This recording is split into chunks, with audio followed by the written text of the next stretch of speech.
Ojukw ana Odumubulago ikembata Odumubulago emeka Ojukw ana owebulu onwu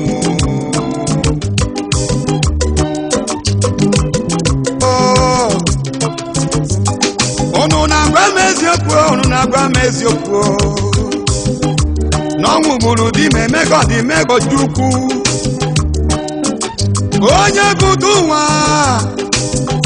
onye butu ụwa mezi ifedilia o mezi ifedilia n'elu ụwa na-aba onwe bụrụ ọnwụ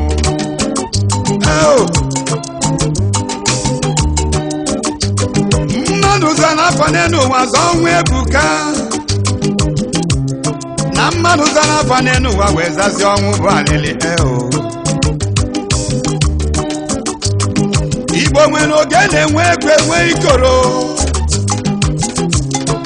ibukwume na n'Igbo iriko n'eje kwadere gị lelọ mkpọrọ dị n'okpuru ala ebe ndị ọrụ weliri anya elu wee hụ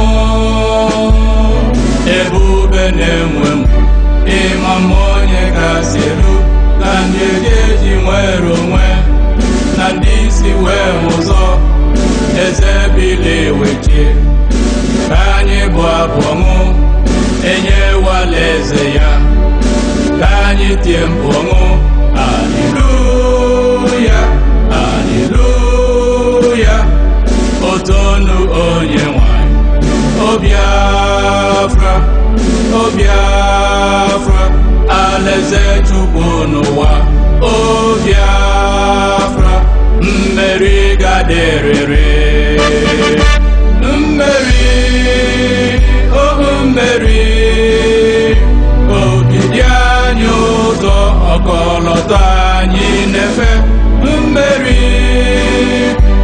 mmeri Biafra bụ obibi Chineke Biafra gaa n'isi ike gị alaeze Chukwu n'ụwa ka anyị bụ abụ ọṅụ ka anyị tie mkpu ọṅụ nye onye nwanyị otuto enwewo mmeri gazisa ozi ọma n'ọnwụ ebighị ebi haleluya haleluya o Zion mara mma Obiafra Obiafra ebe obibi Chineke mmeri mmeri ogidi anyị ụzọ ọghọta anyị n'ebe mmeri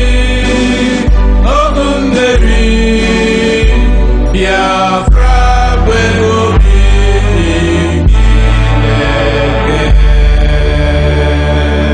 Biafra alaeze Chineke nke anọ n'ụwa obodo nsọ nke Chineke anyị na-anabata gị ozuzu oke nke izu oke nke Chineke anyị hụrụ ịma mma gị n'anya ebe obibi nke Chineke n'ụwa anyị na-ekwe nkwa idebe echiche nke obi anyị ọcha ka anyị wee jere gị bụ Chineke ozi ma fekwa gị ofufe nke ọma na oke ike inyere anyị ịhụrịta ibe anyị n'anya na ihe ibe anyị tọrịta anyị ụtọ n'ime udo na ịdị n'otu na irubere iwu gị isi igirigi ngọzi zokwasị anyị o Emmanuel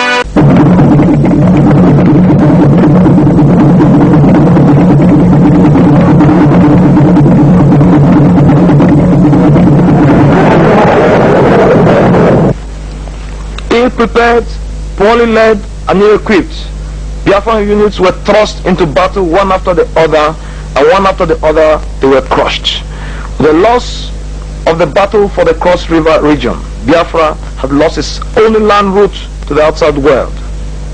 And because the Nigerian Navy controlled the seas, Biafra's only remaining contact point with the outside world was Port Harcourt Airport.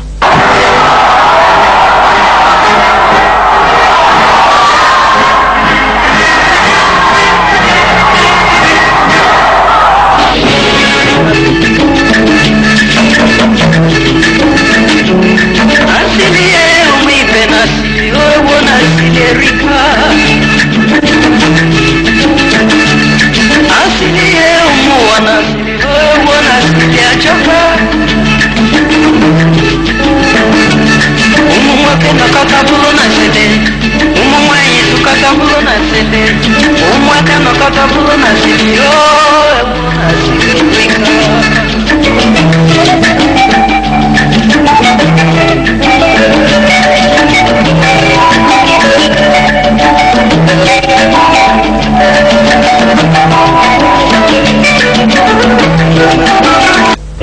Over in the Midwest, Colonel Murtala Mohammed's Nigerian 2nd Division, which had stopped the Biafran westward advance at Ore, rode on to Asaba on the banks of the river Niger.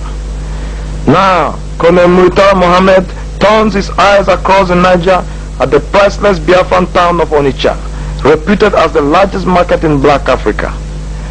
The Biafran 11th Division under Colonel Conrad Nwawo was in charge of the defense of Onitsha. Colonel Conrad Nwawo had come into prominence when he escorted January 1966 coup leader Major Ojukw on his last journey from Kaduna to Lagos. The Biafran 11th Division was made up of the 12th Battalion under Colonel Mike Ivensu. The 12th Battalion was responsible for the defense of the area from Ida in the north to Sugbe. The 18th Battalion under Major Nsudo was responsible for the defense of Onitsha town, while the 11th Battalion under Major Achuzie defended the river line from Ndoni to Atani. The beach itself was heavily mined by Biafrans, as well as being backed by anti-tank guns and machine guns.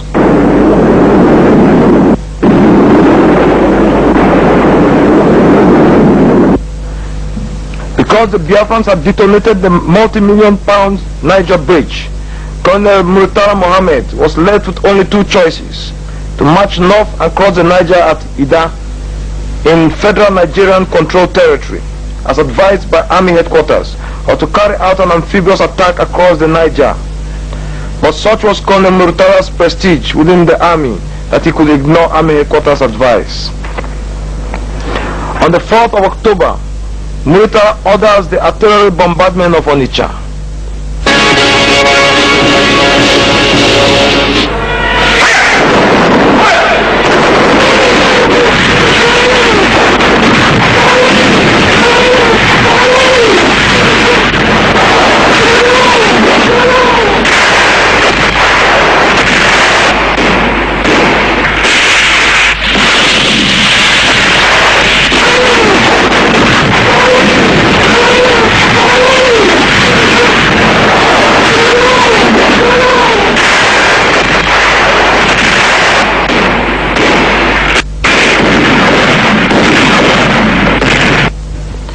Days later, Colonel Murtala personally leads a 10-boat armada towards Onitsha.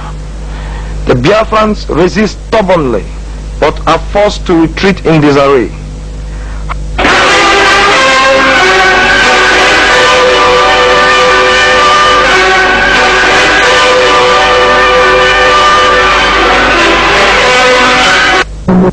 However, instead of pursuing the retreating Biafrans and occupying the town, the federal troops turned their energy on looting Onitsha market, then burning it to the ground.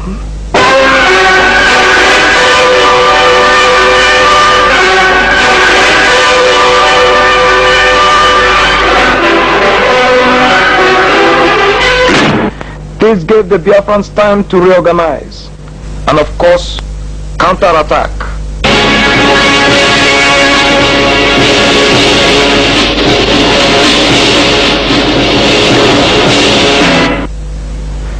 Achuzie leads his men in a counterattack down New Market Road.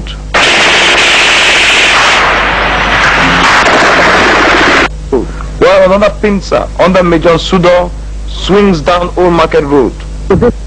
Murtala's troops on the Onitsha beachhead are totally routed.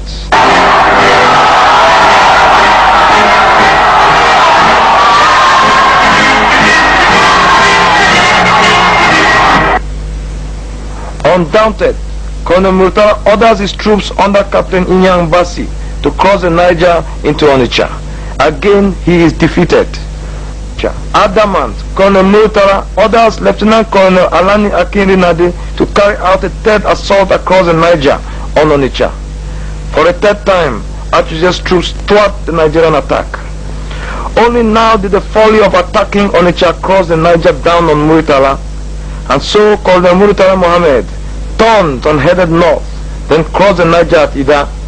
Colonel Murtala Mohammed's long march to Onitsha had begun. In December 1968, Colonel Murtala leads Captain Shehu Yaradua's 6th Brigade through Nsukka to Enugu, which had been captured by the young Major Theophilus Danjuma in the early stages of the Civil War. In early January, Lieutenant Colonel Murtala Mohammed launches a two-pronged attack, one down the Abi-Nibo axis and the other on the Agbo-Mpologo axis. On the Mpologo axis, a powerful Nigerian 2nd Division contingent engages Colonel Christian Ude's 53rd Brigade, reinforced by Captain Charles Leroy's mercenaries. On the Atani axis, Murtala's troops attack Colonel Mike Evenso's Biafran 12th Battalion, forcing the Biafrans to retreat to Upabi Nibo.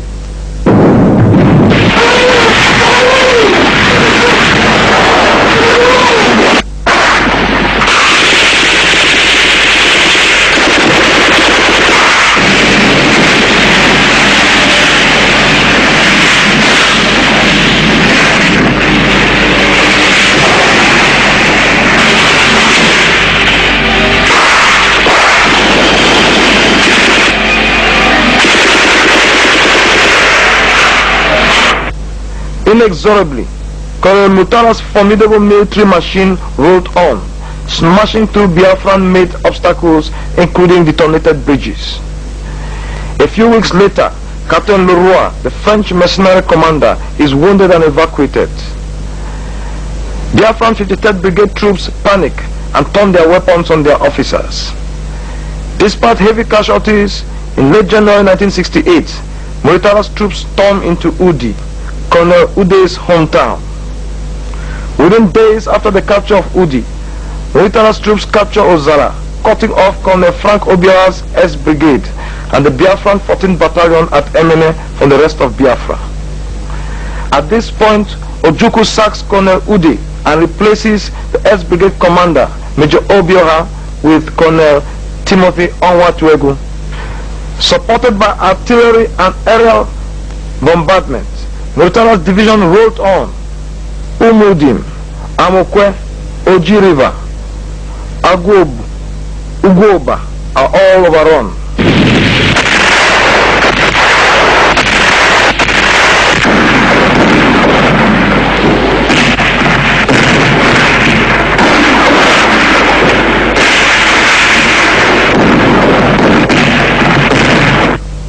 In the face of overwhelming pressure, Biafran troops withdraw from Oka town and take up defensive positions on the banks of the Ngene Ukwa River.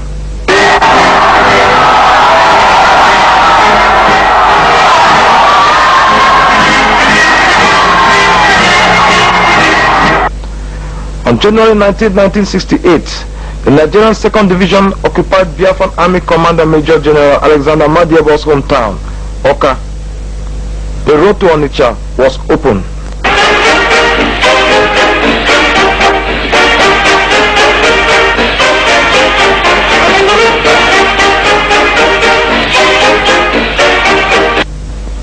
In the face of this impending disaster, Odumegwu Ojukwu replaces 11th Division Commander Colonel Conrad Nwawo with the tough Lieutenant Colonel Joe Achuzie, Biafra's most gifted operations commander. His mission: to prevent Murtala's 2nd Division from capturing Onitsha at all costs.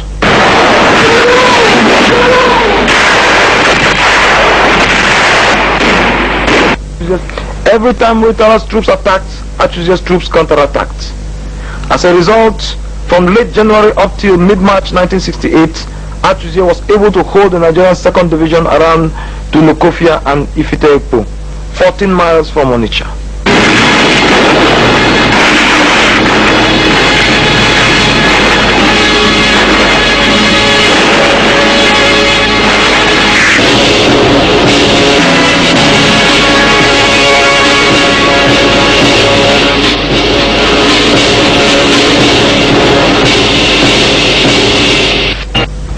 Biafrans from the beginning lacked the firepower and armored cars at Muritala's disposal. And even though Ojuk's troops made the Nigerian 2nd Division pay in blood every inch of land captured inexorably, the Nigerian 2nd Division rolled on.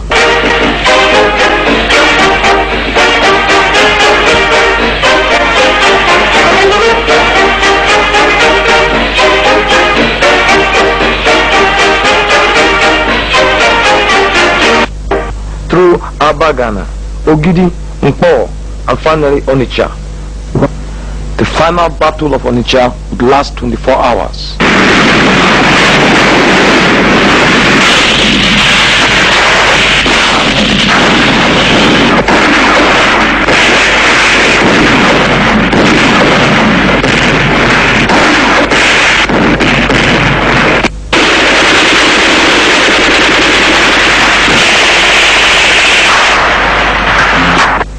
For victory in the Nigerian Biafran war was to be determined not by willpower, but by firepower.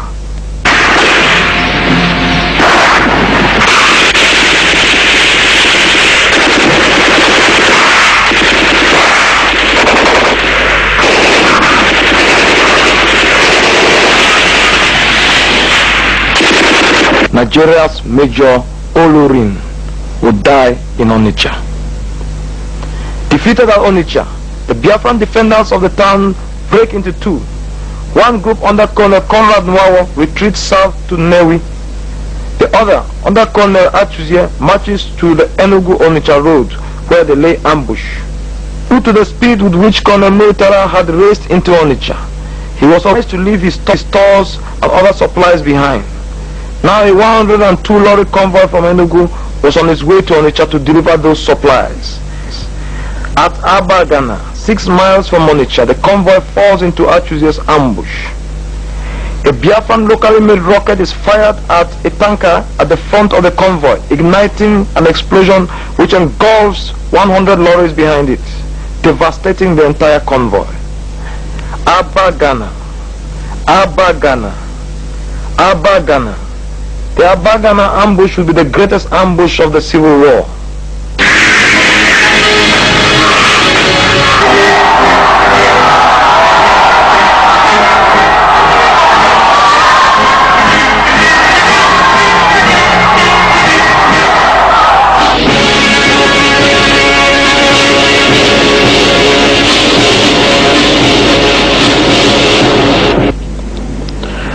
And so it was that Ojukw became the Hannibal of Biafra. The tragic story of the Battle of Onitsha remains incomplete without mention of Operation Hiroshima.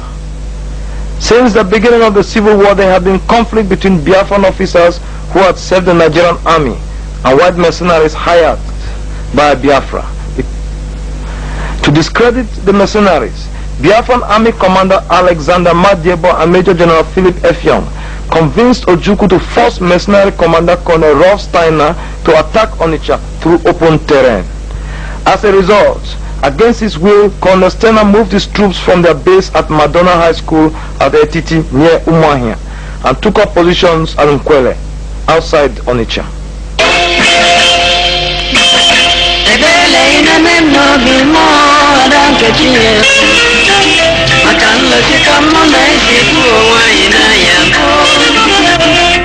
These were the men who had fought at Okunano, Fegi, Owaza, and Chokocho. They would die, they knew, but they believed their legend would remain. They did not know they were pawns in the trial of strength between their commanders.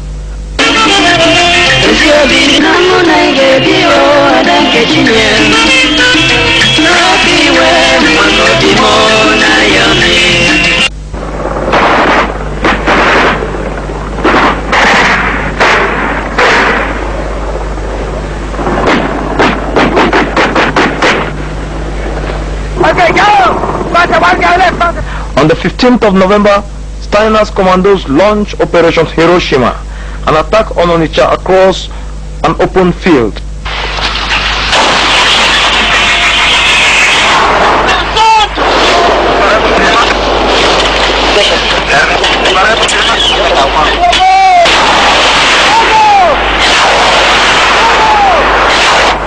with neither air support nor natural obstacles to hide behind. Nigerian artillery and machine gun fire decimate the attacking Biafran commandos. Unknown in death, forgotten by history. This is the anonymity of sacrifice. 2 weeks later, Colonel Rothsteiner was removed from his command and replaced by Colonel Conrad Nwawo, a former officer of the Nigerian Army. But never again till the end of the war would the Nigerian 2nd Division's control of Onitsha ever be threatened. Within weeks, General Gowon was reviewing federal troops on an official visit to Enugu. Biafra had lost the war on the northern front forever.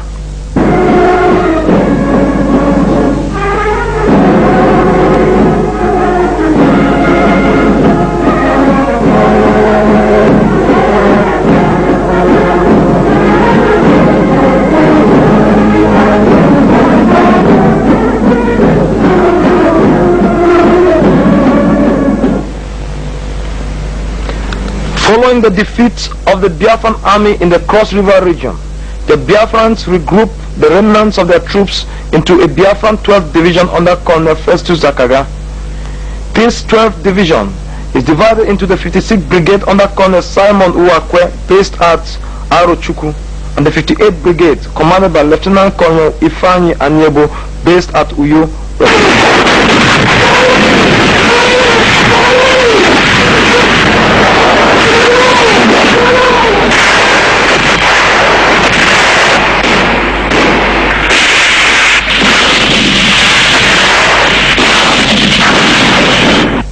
At the beginning of March 1968, Oron and Etu beaches come under heavy federal aerial and naval bombardment. 9th of March, Major Ted Herman's 33rd Battalion fights its way into Allen's sawmills, then quickly overruns the town. Confused by the swiftness of the Nigerian advance, Lieutenant Colonel Ifeanyi Anyebo loses control of his troops.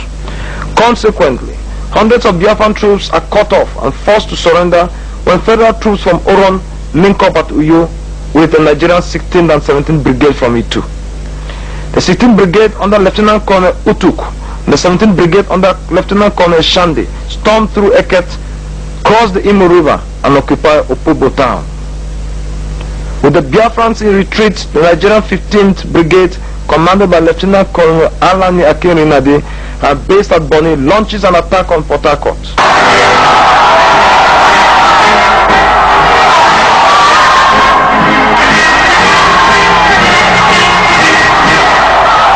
At the time, the entire Port Harcourt sector was defended by the Biafran 52nd Brigade under Lieutenant Colonel Ojukw Kalu. After heavy fighting, Colonel Akinrinade's troops capture and dig in at One. But this success would be short-lived. Major Giorgio Nobiato, the Italian-born Biafran mercenary, unexpectedly counterattacks, inflicting heavy casualties before forcing the Nigerian 15th Brigade out of One. Major Nobiato is subsequently killed during his bid to repulse Lieutenant Colonel Shande's 17th Brigade from Umuabai.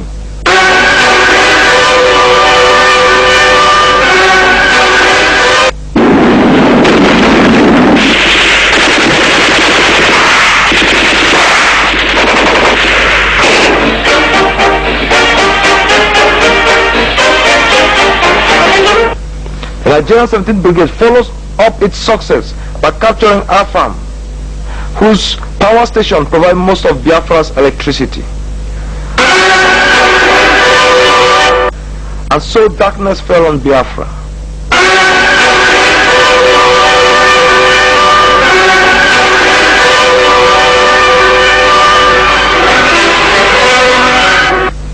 The great 17th Brigade commander, Lieutenant Colonel Shande, would die later in action on the Aba front. At Bori, Colonel Opara's 14th Battalion panicked and retreated when they found themselves face to face with troops wearing the insignia of the 14th Brigade, leaving the way for Lieutenant Colonel Eromobo's Nigerian 14th Brigade to capture Bori.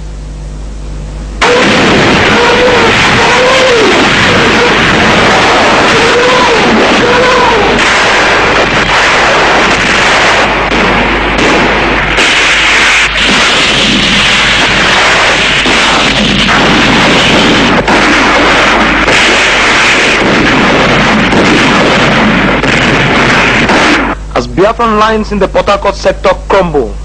Ojukw appeals over Radio Biafra for the defense of the town. The one wants Port Harcourt. We want our oil wealth by all means and at all costs, but we cannot get it. Port Harcourt signifies our freedom.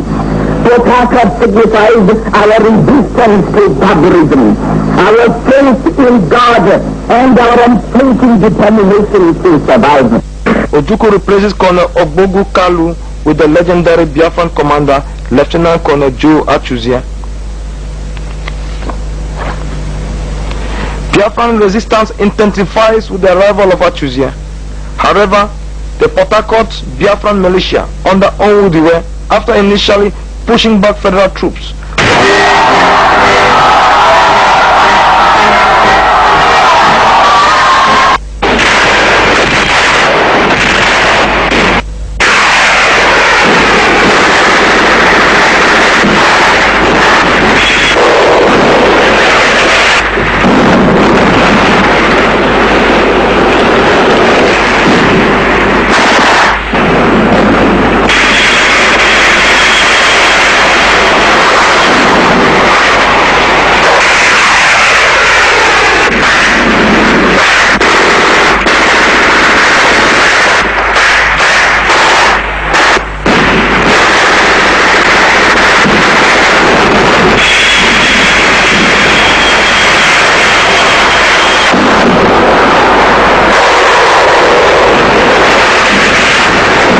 comes under ferocious artillery bombardment.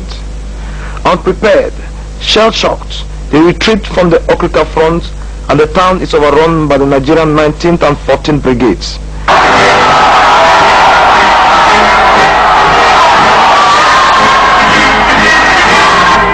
It was here at Ojukw that Major Isaac Boro was killed.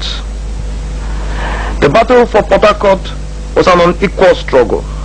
Biafran troops, armed mostly with bolt-action rifles with only 3 or 4 bullets, found themselves pitted against a federal Nigerian military machine with almost limitless firepower and artillery. Evidently, despite the fanatical tenacity of Ojukwo's defense, the side with greater firepower was ultimately condemned to win. May 24, 1968.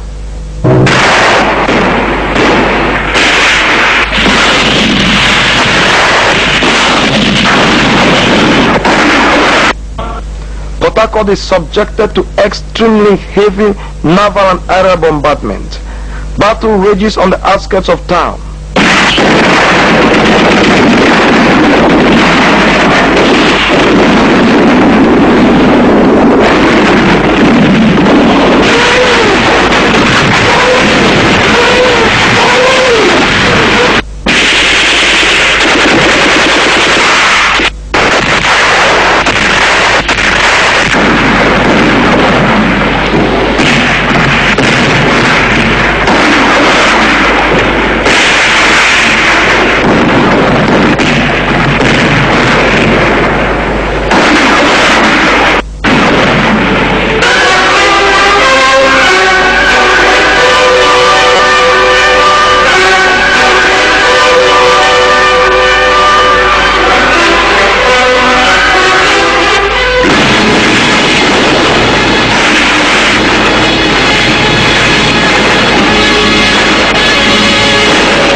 attempts by the inhabitants of Port Harcourt to flee the town are prevented by Colonel Ojukw.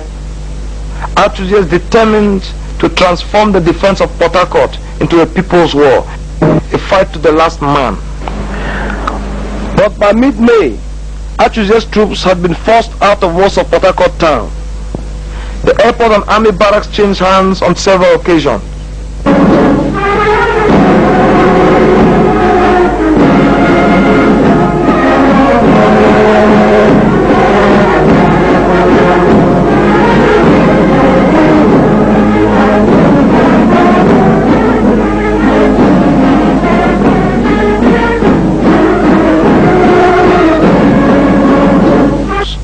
Eventually, though, federal troops captured them for good.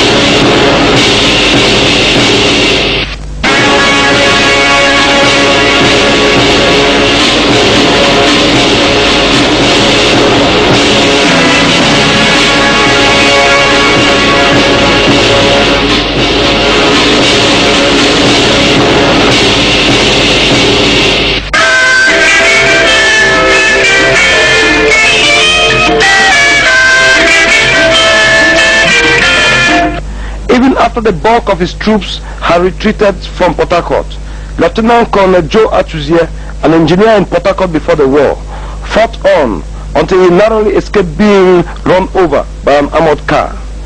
Only then did he finally retreat to Igrita. The date was May 19th, 1968. Port Harcourt had fallen. Promoted to full colonel, Ojukw hands over command of the Biafran 52nd Brigade to Navy Captain Ojukw, but not without a warning. Not here doesn't mean that I'm here. Not here, because I'll be coming down. That nobody lets me down. Moreover, for those who already gave their life, I don't need to tell you that they all expect that you emerge victorious. As long as they want to system, they support the alternative consumers. You continue fighting.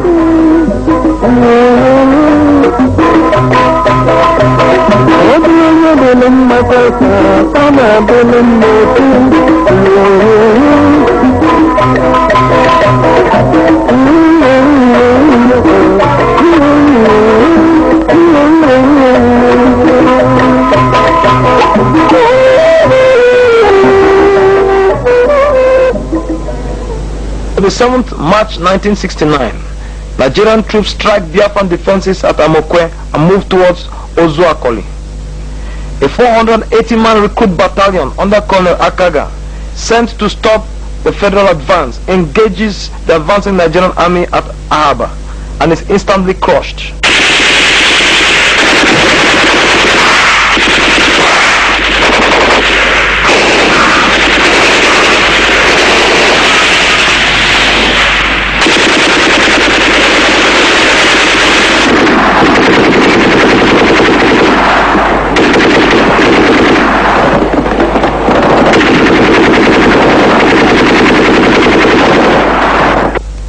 .450 men of the Biafran 8th Commando Brigade under Major Ananaba are thrown into the fray.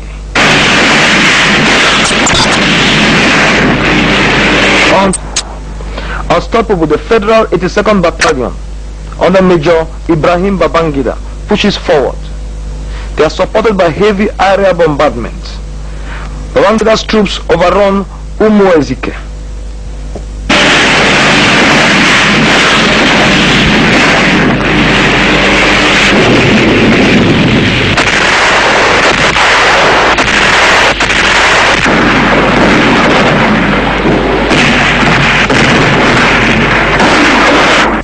Then on the 30th of March 1969, they capture Ojukw, a few miles from the Biafran capital, Umuahia. Because at this point in time, for most Biafrans, Umuahia, not merely Biafra's capital, but the embodiment of the life and death of Biafra, it was to be defended at all costs.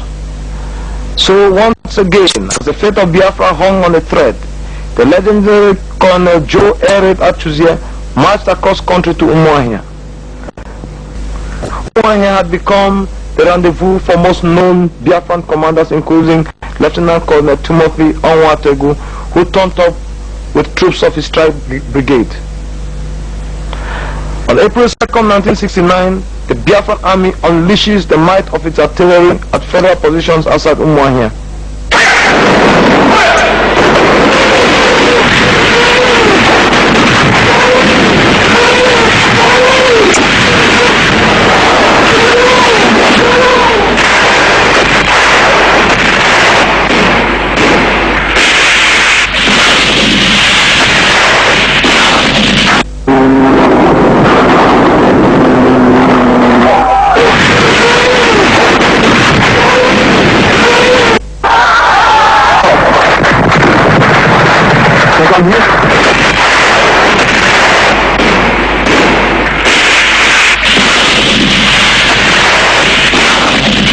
Ojukw pushes federal troops out of most of Ojukw.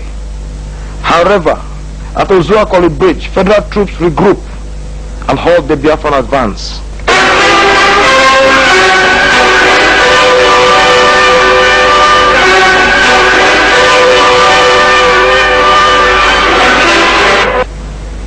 The Federal 82nd Battalion counterattacks.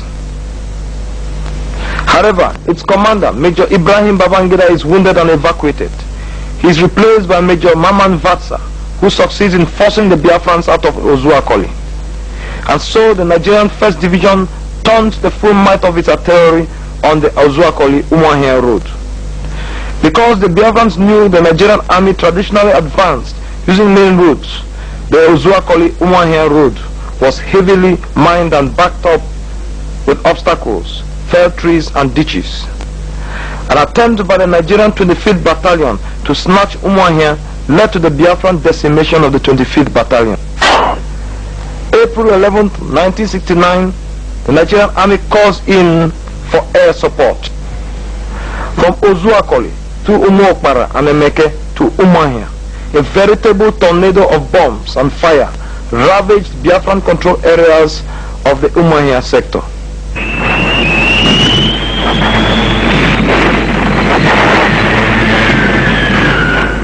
Using track tanks, the Nigerian 21st and 44th battalions swing towards Umuahia through the forest, taking the Biafrans by surprise. Such was the surprise that when Colonel Asoya, the new Biafran commander of the Umuahia sector, went to check reports of a Nigerian advance across country, he found himself face to face with the advancing Nigerian army and no Biafran defenders. 48 hours later, the Nigerian army was in total control of Umuahia.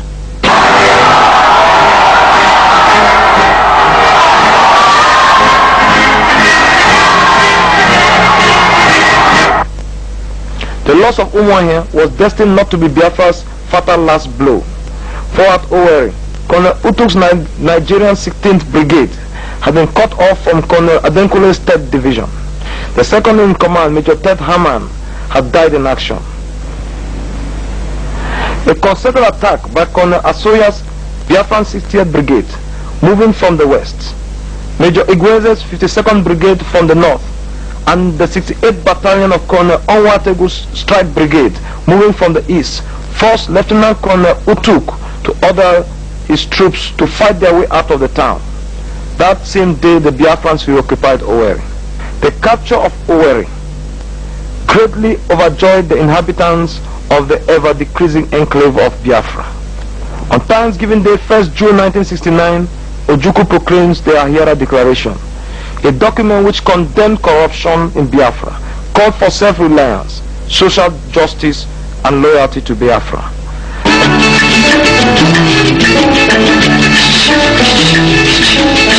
Over in Federal Army Headquarters, Lagos, Chief of Army Staff Brigadier Hassan Katsina and General Gowon and others were putting finishing touches to plans for the final blow to the Biafran rebellion. On May 12, 1969, the competent Colonel Mohammed Shua is replaced by Colonel Bisala as commander of the Nigerian 1st Division. Colonel Murtala Mohammed is replaced by Colonel Jallo and commander of the Nigerian 2nd Division. And Colonel Benjamin Adinkule, the Black Scorpion, is replaced by Colonel Olusegun Obasanjo. Once again, the formidable military machine of federal Nigeria, now the largest in Black Africa, was on the move.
On September 10, 1968, federal Nigerian troops commanded by Major Makanjuola land on the northern side of Oguta Lake.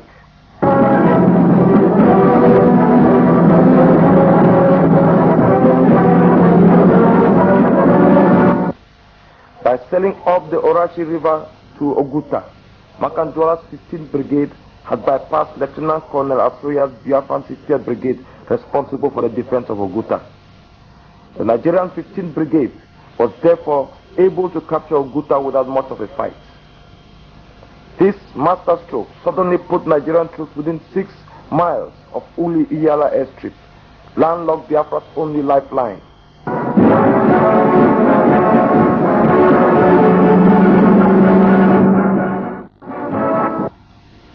Biafra was thrown into anxiety. Spirited attempts by Biafran troops to reorganize and counterattack were thwarted by incessant strafing and bombardment by the Nigerian Air Force.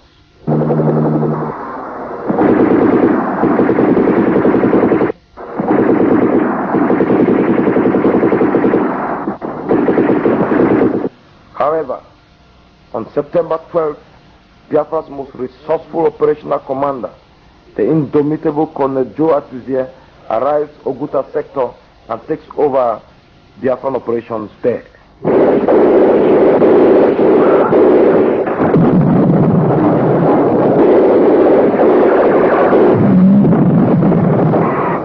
Assisted by Colonel Bajai and Navy Captain Ojukw, Atuzie's troops assault Oguta.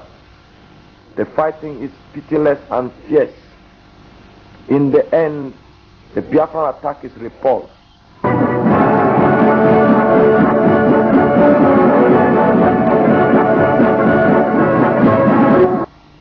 4 days later, Atuzie's troops counterattacked, the ferocity inflicting heavy casualties on Major Makanjuola's brigade.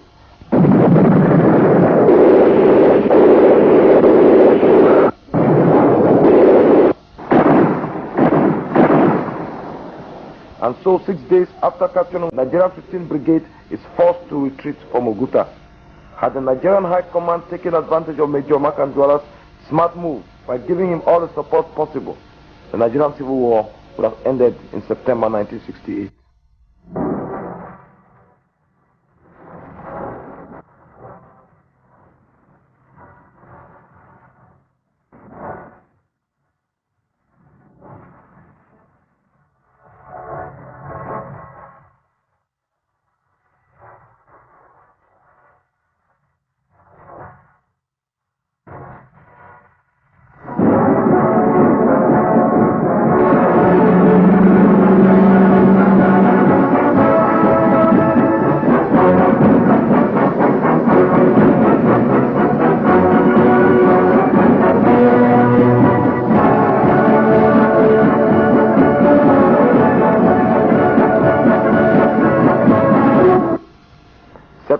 1968, Nigerian 3rd Commando Division Commander Colonel Benjamin Adenkule, the Black Scorpion, orders the beginning of Operation OAU, the simultaneous capture of Owerri, Aba, and Umuahia. The Nigerian 15th Brigade, commanded by Major Yemi Alabi, and the 16th Brigade, commanded by Major Ojukw, were charged with the responsibility to capture Owerri. On the 13th of September 1968, Biafran positions at Awara suddenly come under fierce artillery bombardment.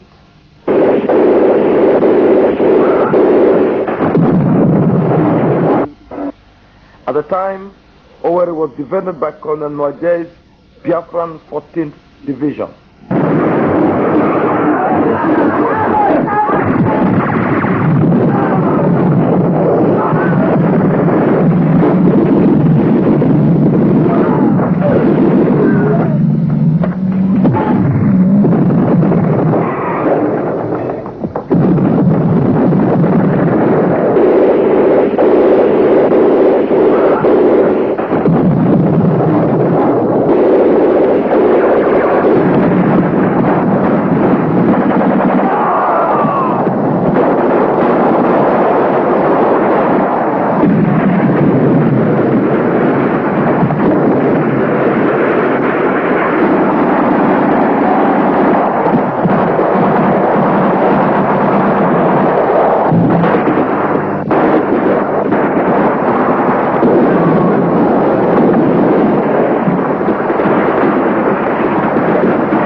Aza, Ohoba, Avu, Obinze, 4. On September 18, 1968, after a last stand at Owerri, Colonel Nwajai abandons Owerri and retreats to Ata, abandoning Owerri to Colonel Utukw's Nigerian 16th Brigade. At this point, Odumegwu Ojukwu removes Colonel Nwajai from his command and replaces him with Colonel Ojukw as commander of the Biafran 14th Division. Despite the change in command, Nigerian troops prevailed through Ojukw. Mbise was now open to attack. With federal troops only 1 mile from Ojukw, Ojukwu replaces 63rd Brigade Commander Major Okilu with Mbise indigene, Lieutenant Colonel Lambert Ihen Ocho. Ojukwu then sends the following message to Colonel Ojukw: your role in the Port Harcourt disaster is still fresh in the minds of people.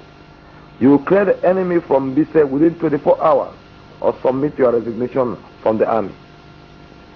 A few hours later, Ojukw orders a Biafran counterattack, and so it was that, assisted by Obunigbe Mine, Ojukw successfully halted the Federal Army advance on Ojukw.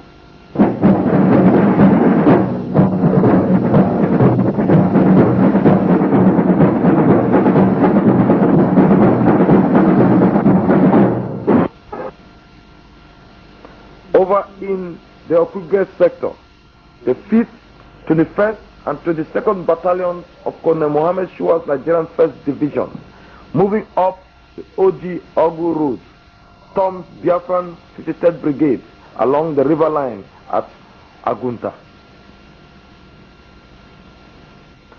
After overrunning Biafran troops at Agunta, they swing forward on 2 fronts, Mbala on one axis and Obilagu Red Cross Airport on another axis. Due to the swiftness of the advance, Colonel Ude's 53rd Brigade retreats, abandoning the bulk of its equipment to federal troops.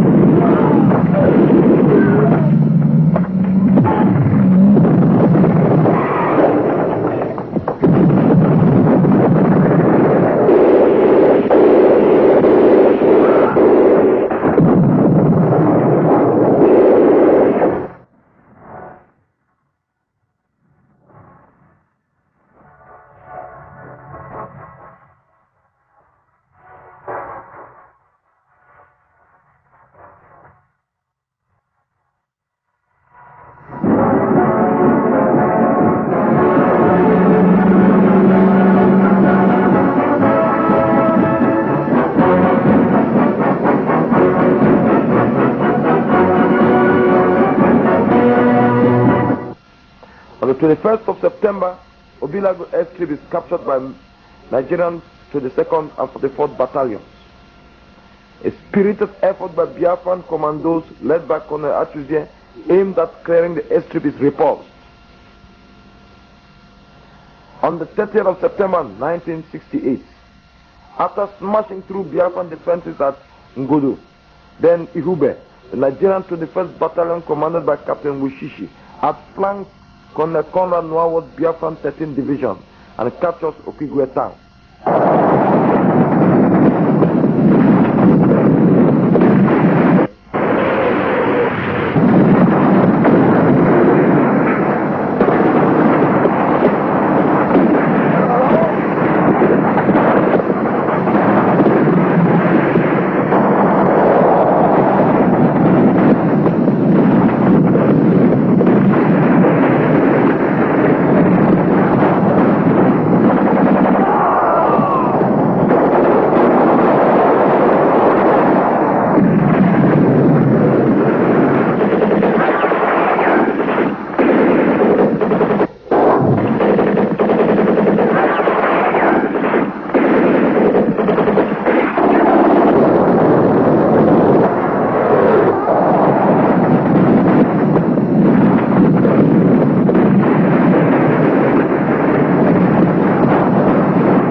Within 1 month, Biafra had lost Owerri, Okigwe, and Aba.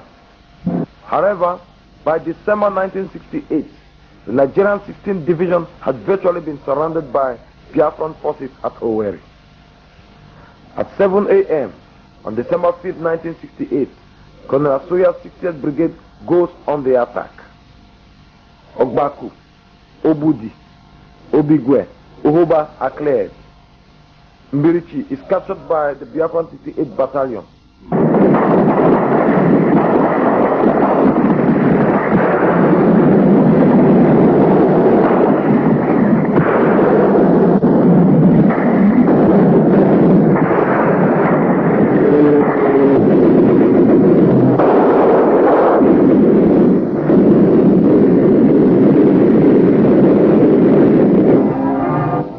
Heavy fighting takes place at Avu and Obinze. Biafran attacks are followed by Nigerian counterattacks.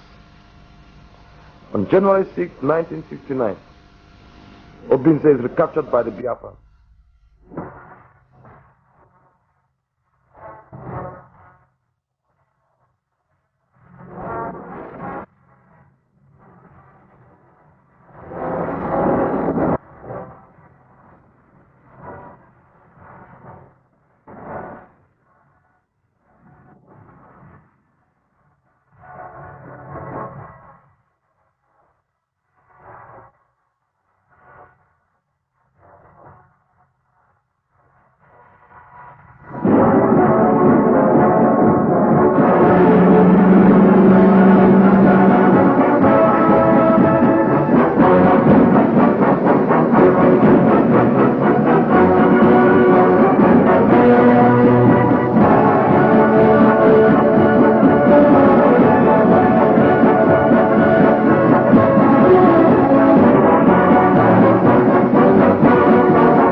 break the siege of Owerri, Nigerian 3rd Division Commander Colonel Benjamin Adenkule orders an offensive up from Port Harcourt.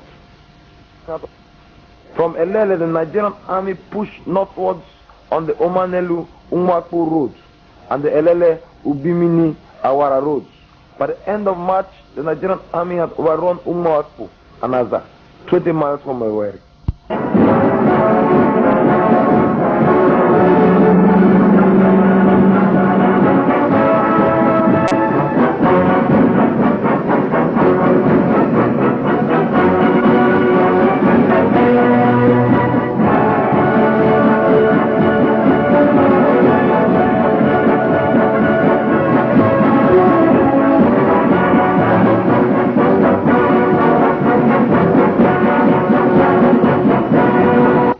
But because Adenkule's offensive was halted by the Biafran division in Owerri, was continuously under pressure.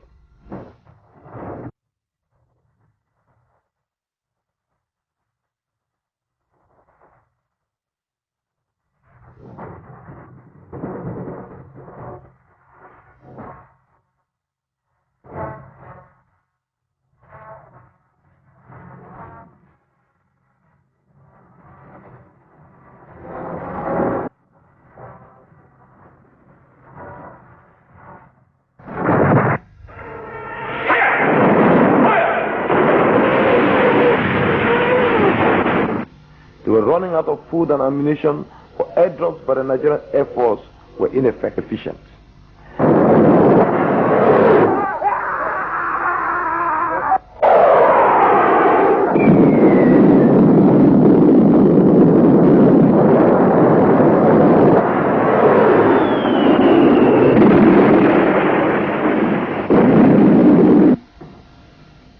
Swedish ace pilot Baron Carl Gustav von Rosen's Biafran baby fighter strafe the 16th Brigade and destroy oil depots. Still, the besieged 16th Brigade would not surrender.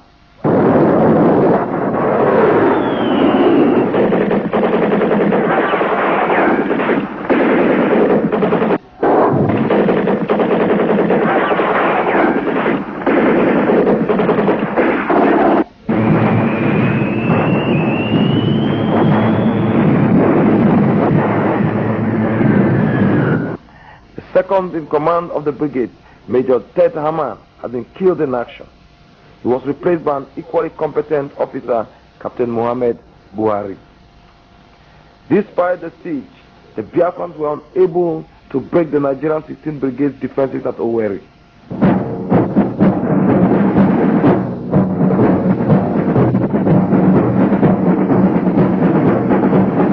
However, the redeployment of Colonel Ojukw to this front brings a change. Temporarily commanding Colonel Ojukw S Division, Ojukw succeeds in breaking Nigerian defenses and captures Egbu town, bringing Biafran forces within a mile of the center of Owerri town. On the night of the 24th to the 25th April 1969, the 16th Division fought its way out of Owerri. Throughout the retreat, the Nigerian 16th Division was continuously ambushed by the Biafrans. At Umuguma, Lieutenant Colonel Utuk's men suffered heavy casualties.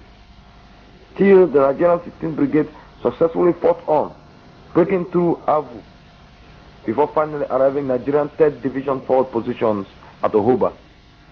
With Major Toyo's 13th Brigade and Major Aliu's 18th Brigade having failed to capture Umuahia, the rebel Biafran capital, during Operation OAU, Nigerian 1st Division Commander Colonel Mohammed Shua decides to also take a try. His first sector, commanded by Lieutenant Colonel Theophilus Danjuma, and composed of 4th, 21st, 25th, 44th, 83rd, and 82nd Battalions, is earmarked for the offensive.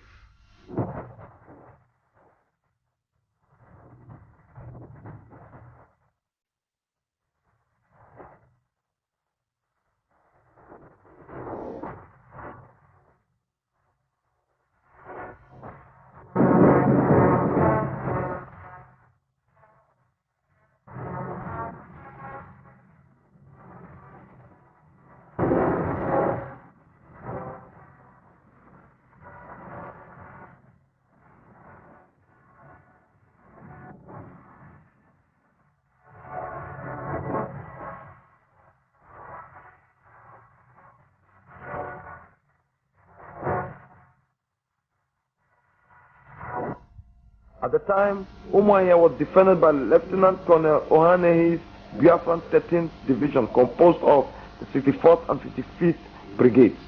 On the 27th of March 1969, a company of the Biafran 15th Division at Ojukw near Ojukw and the 55th Brigade at Ojukw near Ojukw are suddenly attacked with overwhelming force.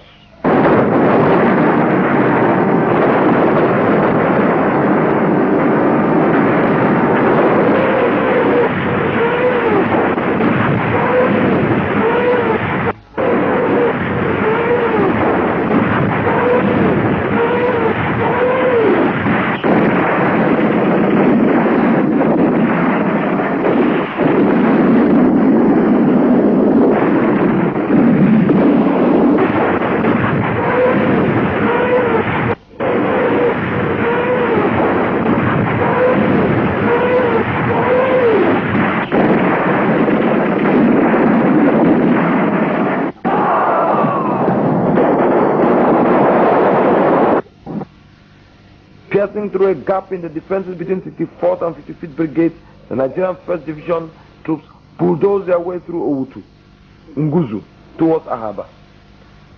Alarmed by the swift Nigerian advance, all Biafran formations are ordered to send reinforcements for the defense of Umuahia, the Biafran capital.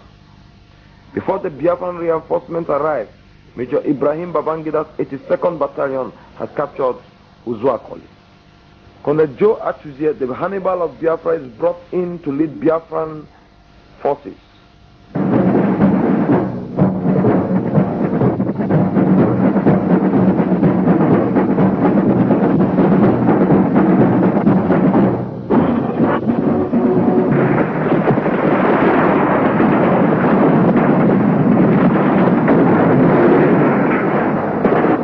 April 1969, Biafran artillery opens up on federal Nigerian positions in Ojukw.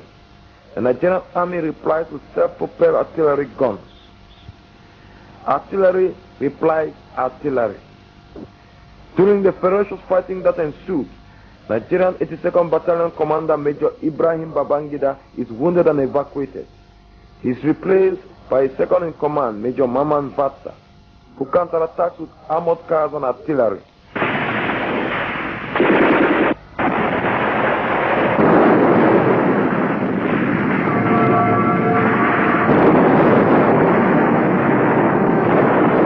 When the Nigerian 1st Division turns its long-range guns on Umuahia Road, the Biafrans reply detonating Obunigwe mines with devastating effect. At this point, the Nigerian army calls in for airstrikes.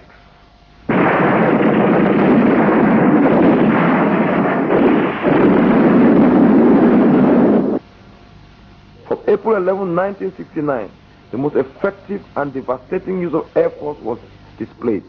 Nothing was spared.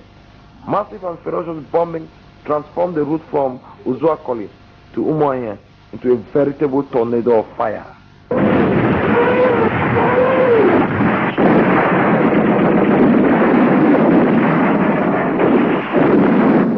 On the 19th of April, the Nigerian 21st and 44th Battalions broke through Biafran defenses outside Ojukw and occupied Ameke 6 miles from Umuahia. Because the road to Umuahia had been heavily mined and filled with obstacles, Nigerian 1st Division troops decided to storm across country using newly acquired tracked tanks.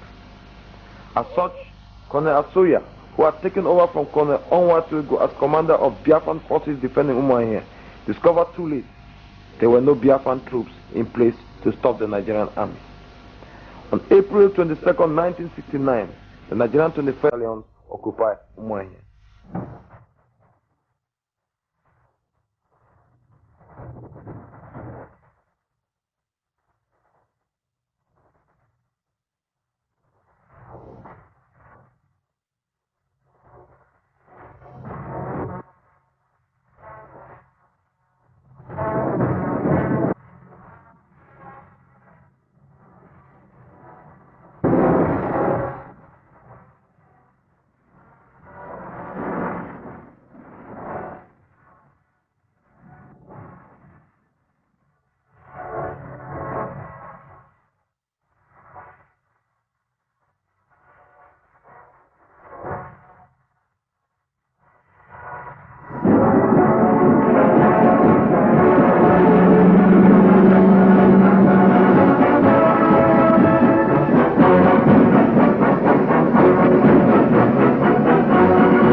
Umuahia, the loss of Oguta and Owerri led to a decision to reactivate the Nigerian army.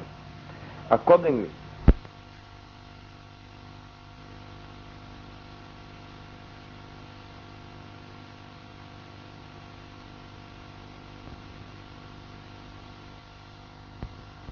of the Americans? Certainly not. And I'm quite convinced he will soon, the evils there will also forget about it.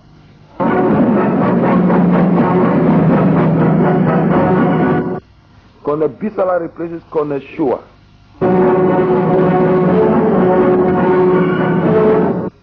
Colonel Jaro replaces Colonel Muritala Mohammed. Colonel Obasanjo replaces Colonel Adenkule. Knowing the Nigerian army vehicles could be bogged down in the rainy season and bustling from fresh supplies of French weapons, the Biafran army went on an all-out general offensive during the rainy season of 1969. Colonel Joe Eric Achuzie stormed federal positions at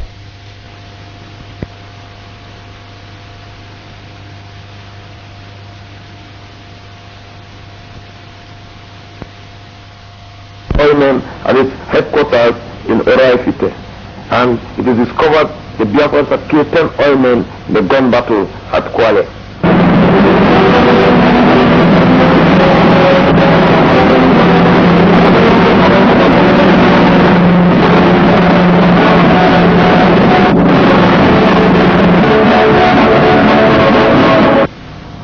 An attempt by the Biafran Special Task Force under Colonel Simon Ojukw to recapture Abriba is brutally repulsed.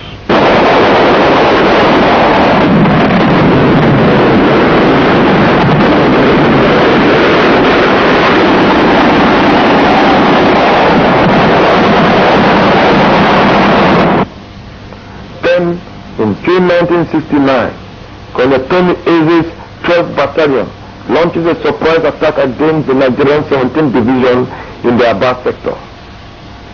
Striking through positions held by the Nigerian 105th and 106th Battalion, the Biafran 65th Brigade, commanded by Lieutenant Colonel Omerua, backed by the Biafran 61st Brigade under Lieutenant Colonel Joseph Okeke, the Biafran stormed through Owaza oil fields, crossing the Port Harcourt-Aba road.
Able to cut the Aba Port Harcourt road, Major Esemere's Nigerian 12th Brigade would be encircled in Azumini. Then came the Nigerian 3rd Division counterattack led by Major Tomoye and Lieutenant Colonel Alani Akinade. Colonel Eze's Biafran 12th Division is repulsed with heavy losses, including armored cars. As the Biafrans retreat, they set ablaze over the oil fields. On October 18, 1969, Major Esemere's Nigerian 12th Brigade, which a few months before was nearly cut off at Azumini, assaults and captures the Azumini-Ogbohi road. After heavy fighting, capturing Colonel Eze's headquarters at Umo Aro, north of Okpo Junction.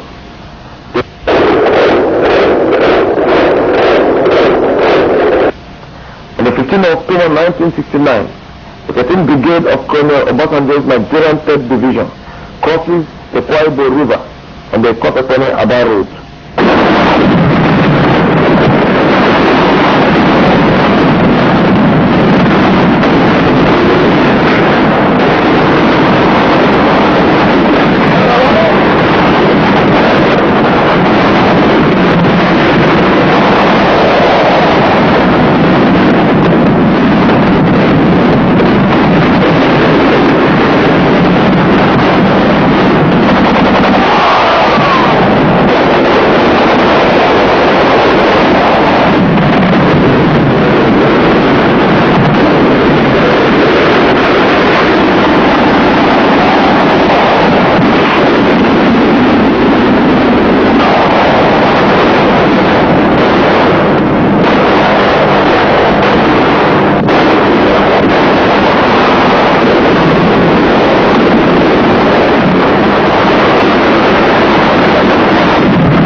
Ferocious offensive that ensued.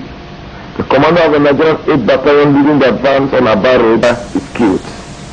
Despite his death, the 13th Brigade links up with Major Itemede's 12th Brigade. The entire Central Anna has finally fallen into Nigerian government hands.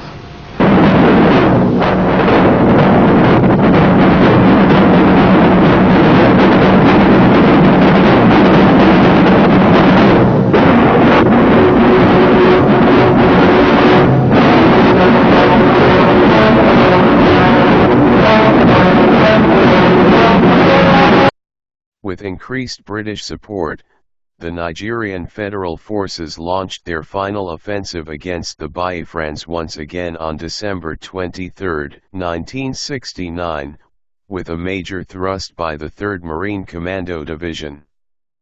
The division was commanded by Colonel Olusegun Obasanjo, who later became president twice, which succeeded in splitting the Biafran enclave into two by the end of the year. The final Nigerian offensive, named Operation Tailwind, was launched on January 7, 1970 with the 3rd Marine Commando Division attacking, and supported by the 1st Infantry Division to the north and the 2nd Infantry Division to the south. The Biafran towns of Owerri fell on January 9, and Uli on January 11. Only a few days earlier, Ojukw fled into exile by plane to the Ivory Coast, leaving his deputy Philip Effiong to handle the details of the surrender. At 4:40 p.m. on Monday, January 12, 1970, Lieutenant Col Philip Effiong announced the surrender of Biafra in the following way. Fellow countrymen, as you know, I was asked to be the officer administering the government of this republic on the 10th of January, 1970. Since then, I know that some of you have been waiting to hear a statement from me. I have had extensive consultation with the leaders of the community, both military and civil, and I am now encouraged and hasten to make this statement to you by the mandate of the armed forces and the people of this country. I have assumed the leadership of the government. Throughout history, injured people have had to resort to arms in their self-defense where peaceful negotiation fail. We are no exception. We took up arms because of the sense of insecurity generated in our people by the event of 1966. We have fought in defense of that cause. I take this opportunity to congratulate officers and men of our armed forces for their gallantry and bravery, which have earned for them the admiration of the whole world. I thank the civil population for their steadfastness and courage in the face of overwhelming odds and starvation. I am convinced now that a stop be put on the bloodshed which is going on as a result of the war. I am also convinced that the suffering of our people must be brought to an immediate end. Our people are now disillusioned, and those elements of the old government regime who have made negotiation and reconciliation impossible have voluntarily removed themselves from our midst. I have, therefore, instructed an orderly disengagement of troops. I am dispatching emissaries to make contact with Nigeria's field commanders in places like Onitsha, Owerri, Awka, Enugu and Calabar with a view to arranging armistice. I urge on General Gowon, in the name of humanity, to order his troops to pause while an armistice is negotiated in order to avoid the mass suffering caused by the movement of population. We have always believed that our difference with Nigeria should be settled by peaceful negotiation. A delegation of our people is therefore ready to meet representative of Nigeria federal government anywhere to negotiate a peace settlement on the basis of OAU resolutions. The delegation will consist of the Chief Justice Sir Aloysius Mbanefo as leader, Professor Ian Ojukw, Mr. J.I.E. Membelu, Chief A.E. Basi, Mr. Ojukw. The delegation will have full authority to negotiate on our behalf. I have appointed a council to advise me on the government of the country. It consists of the Chief Justice Sir Aloysius Mbanefo, Brigadier P.C. Amadi Army, Brigadier C. Ainwanwo Army, Captain W.A. Ojukw Navy, Wing Commander J.I. Azero Air Force, Inspector General of Police, Chief P.I. Ojukw, Attorney General Mr. J.I.E. Membelu, Professor Ian Ojukw, Dr. Iyek, Chief A.E. Odafia, Chief A.E. Basi, Mr. M. Teamview, Mr. Ojukw, Chief Frank Apigo, Chief J. M. Echeruo. Any question of a government in exile is repudiated by our people. Civilian population are hereby advised to remain calm and to cooperate with the armed forces and the police in the maintenance of law and order. They should remain in their homes and stop mass movements which have increased Selected suffering voice. and loss of lives on behalf of our people. I thank those foreign governments and friends who have steadfastly given us support in our cause. We shall continue to count on their continued help and counsel. I also thank His Holiness the Pope, the Joint Church Aid and other relief organization for the help they have given for the relief of suffering and starvation. I appeal to all government to give an urgent help for relief and to prevail on the federal military government to order their troops to stop all military operations. May God help us all.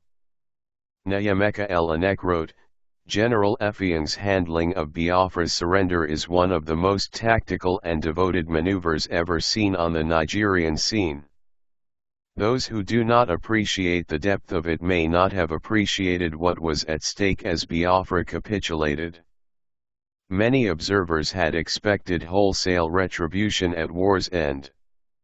Wait, let's recall this statement in Effiong's surrender speech.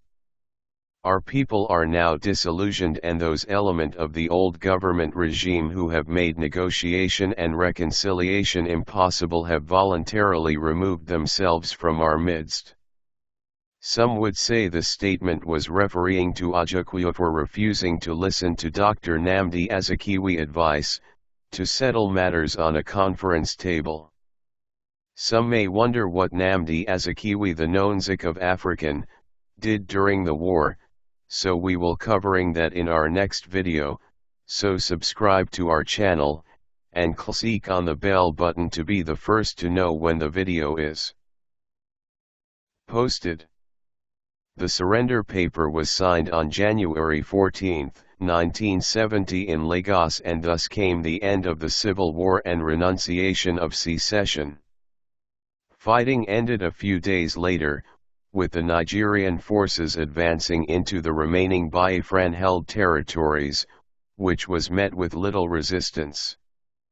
After the war, Gowon said, "The tragic chapter of violence is just ended. We are at the dawn of national reconciliation. Once again we have an opportunity to build a new nation. My dear compatriots, we must pay homage to the fallen, to the heroes who have made the supreme sacrifice that we may be able to build a nation, great in justice, fair trade, and industry." Now was the time for reconciliation, as Gowon said, but the Nigeria troops who were sent to help the refugees settle were still killing, raping and harassing them. Let us strive to bind up the nation's wounds, to care for him who shall have borne the battle, and for his widow and his orphan. Those words of Abraham Lincoln's after the American Civil War are said to be one of General Gowon's favorite inspirations. It's the way he wants to reunite Nigeria. Sadly, after one day's hurried tour of what was once Biafra, it must be said that the reality does not yet match up to the promises the General has made. It's 10 days since Ojukw fell to the 3rd Marine Commando Division. Far from being confined to barracks as ordered, soldiers are everywhere, and the defeated Igbo's claim their resplendent in his superbly polished boots, Colonel Apula Akinrinani dealt with the allegations against his men. There's no, if you say there's rape or looting or anything like that, this is customary with any war. But this is the barest minimum, and officers and NCOs are doing everything that is humanly possible to stop it. What action have you taken against it? Well, a soldier was caught red-handed raping a lady, and he was shot on the spot. He was ordered to be shot by the GOC. Do you think that's having an effect on your men? It would have, yes.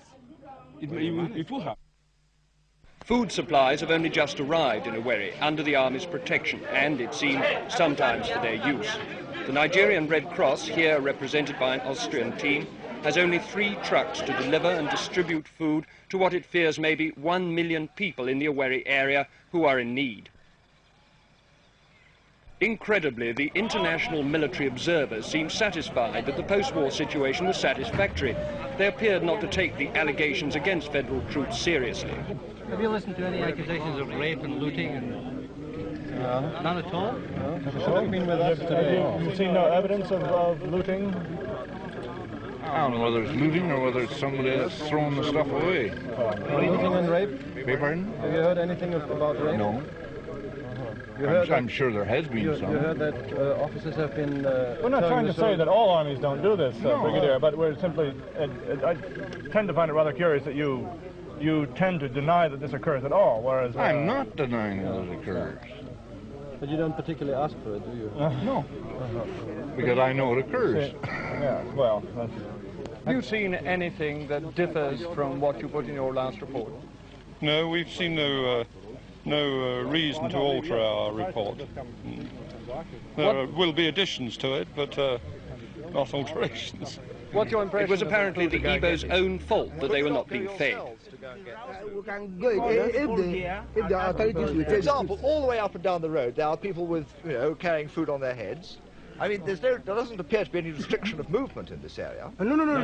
Therefore, why stay here if there's food 5 miles down the road? The reason is this: if you carry the food while coming out, a hungry man will pounce on you again and take it from you. The whole place will be rowdy. Go if you're going to, I know you've got your problems. I'm not trying to make things easy for you. I'm trying to find what the facts are. I would have said, go in a gang so that you've got protection. Go 5 miles down the road and collect your food. Now, if the federal forces say you can't do this, that's another story. But at the present moment, you haven't told me that there's any restriction of food. They have not done so. For the lucky few, the federal victory brings no hardship. 10 days ago, Cyprian Ekwenzi was directing Biafran foreign propaganda. Now he stands revealed as a staunch federal supporter. Well, the situation, as far as I can see it, improves from day to day.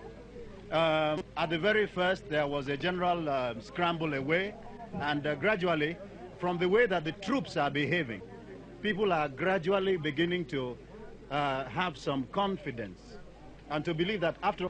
For the ordinary Igbo painfully trying to return home, life is harder than for Ekwensi. There is transport for a few, but others must walk, and see federal soldiers making free both with their belongings and sometimes with their women.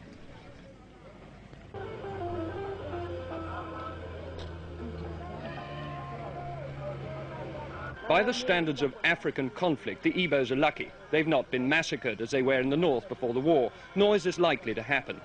But General Gowon's promise to embrace them as brothers is not yet being met. Understandable pride demands that relief should come only through federal means. The distribution system set up during the last 30 months will not be used. The Igbos already believe their new masters unable or unwilling to fulfill General Gowon's noble intentions. But Biafra's sun has set. They're in federal hands.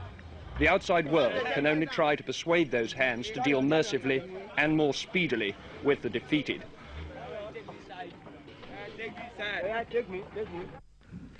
This is Uli Airport.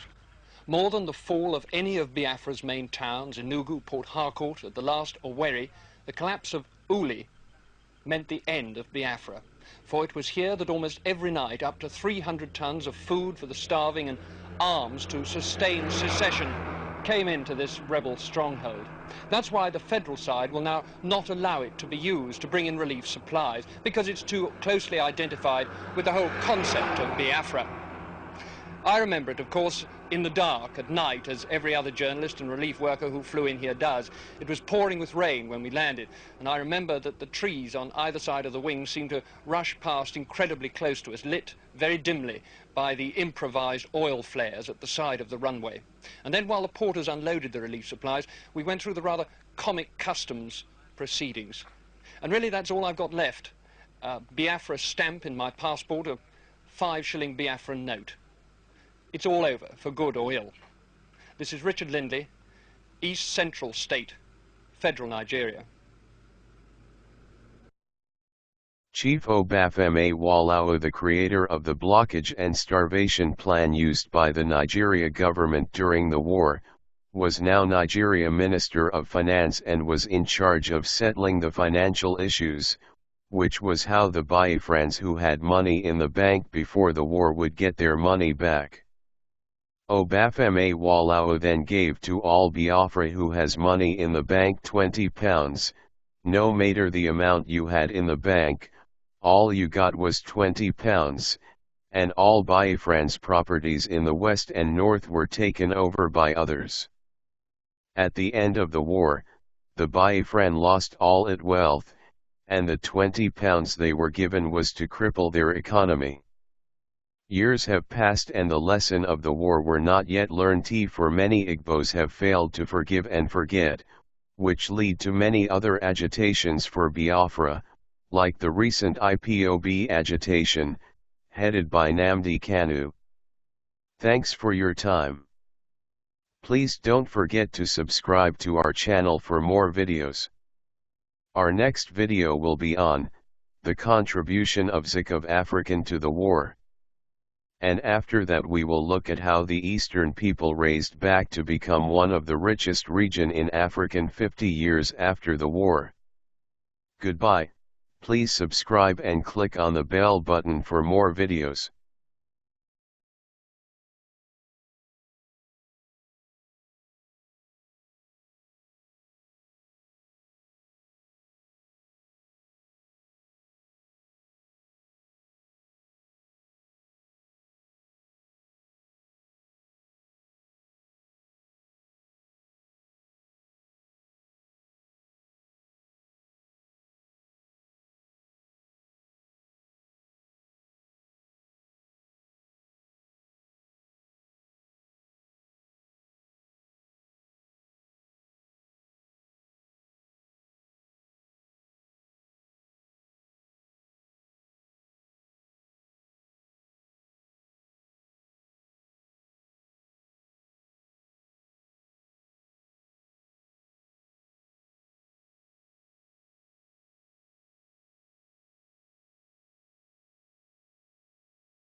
For all that it was a violent year, 1970 began on a note of hopeful reconciliation.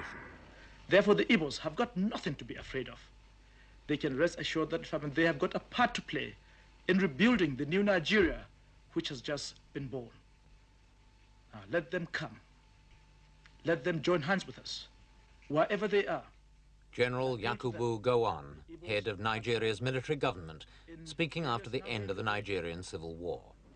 Only hours earlier, he'd accepted the surrender of the secessionist eastern region from Major General Philip Effiong. That the Republic of Biafra hereby ceases to exist.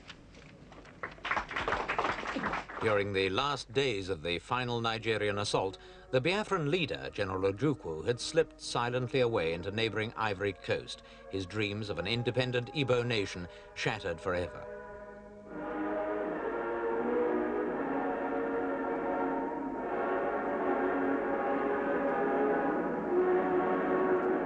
General Ojukwu left behind about 2 million starving Igbos, many of them young children who'd suffered the horrifying effects of malnutrition during 2.5 years of war. Over 2 million civilians died in the war from starvation alone.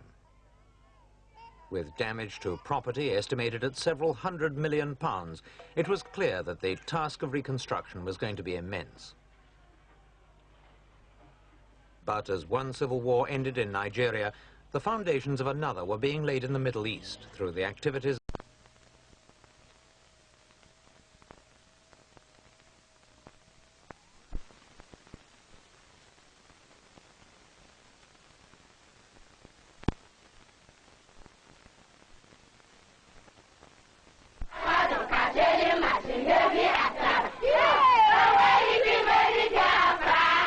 There are so many of them, and they are so exuberant, the Biafrans. Even the refugees sing, especially when they have just been told their homes have been recaptured and they can go back to them.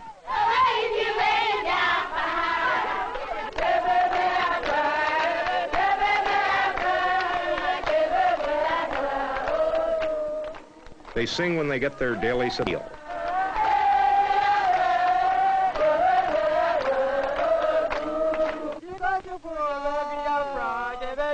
They sing when they work.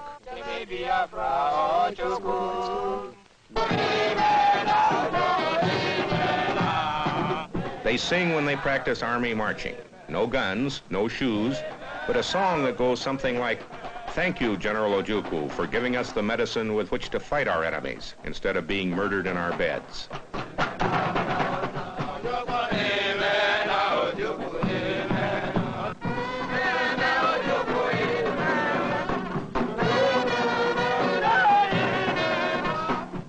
A kind of spirit that has kept them going through 2 years of starvation and defeat, a spirit that arises partly out of fear. Fear expressed by Chief of Staff Philip Effiong.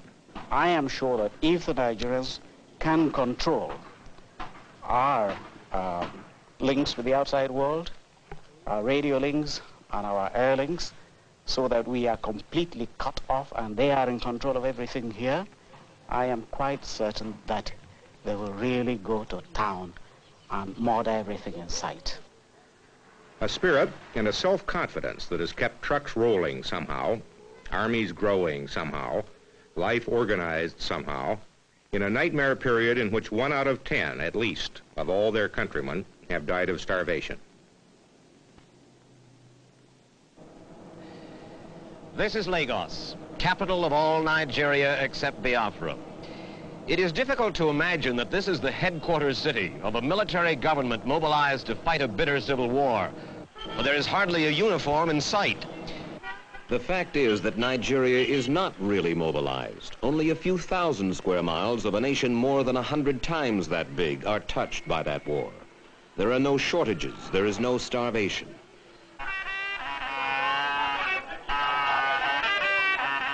In the vast northern stretches of Nigeria, the Muslim prayer day is consecrated as it has been for centuries. And there is not a soldier to be seen.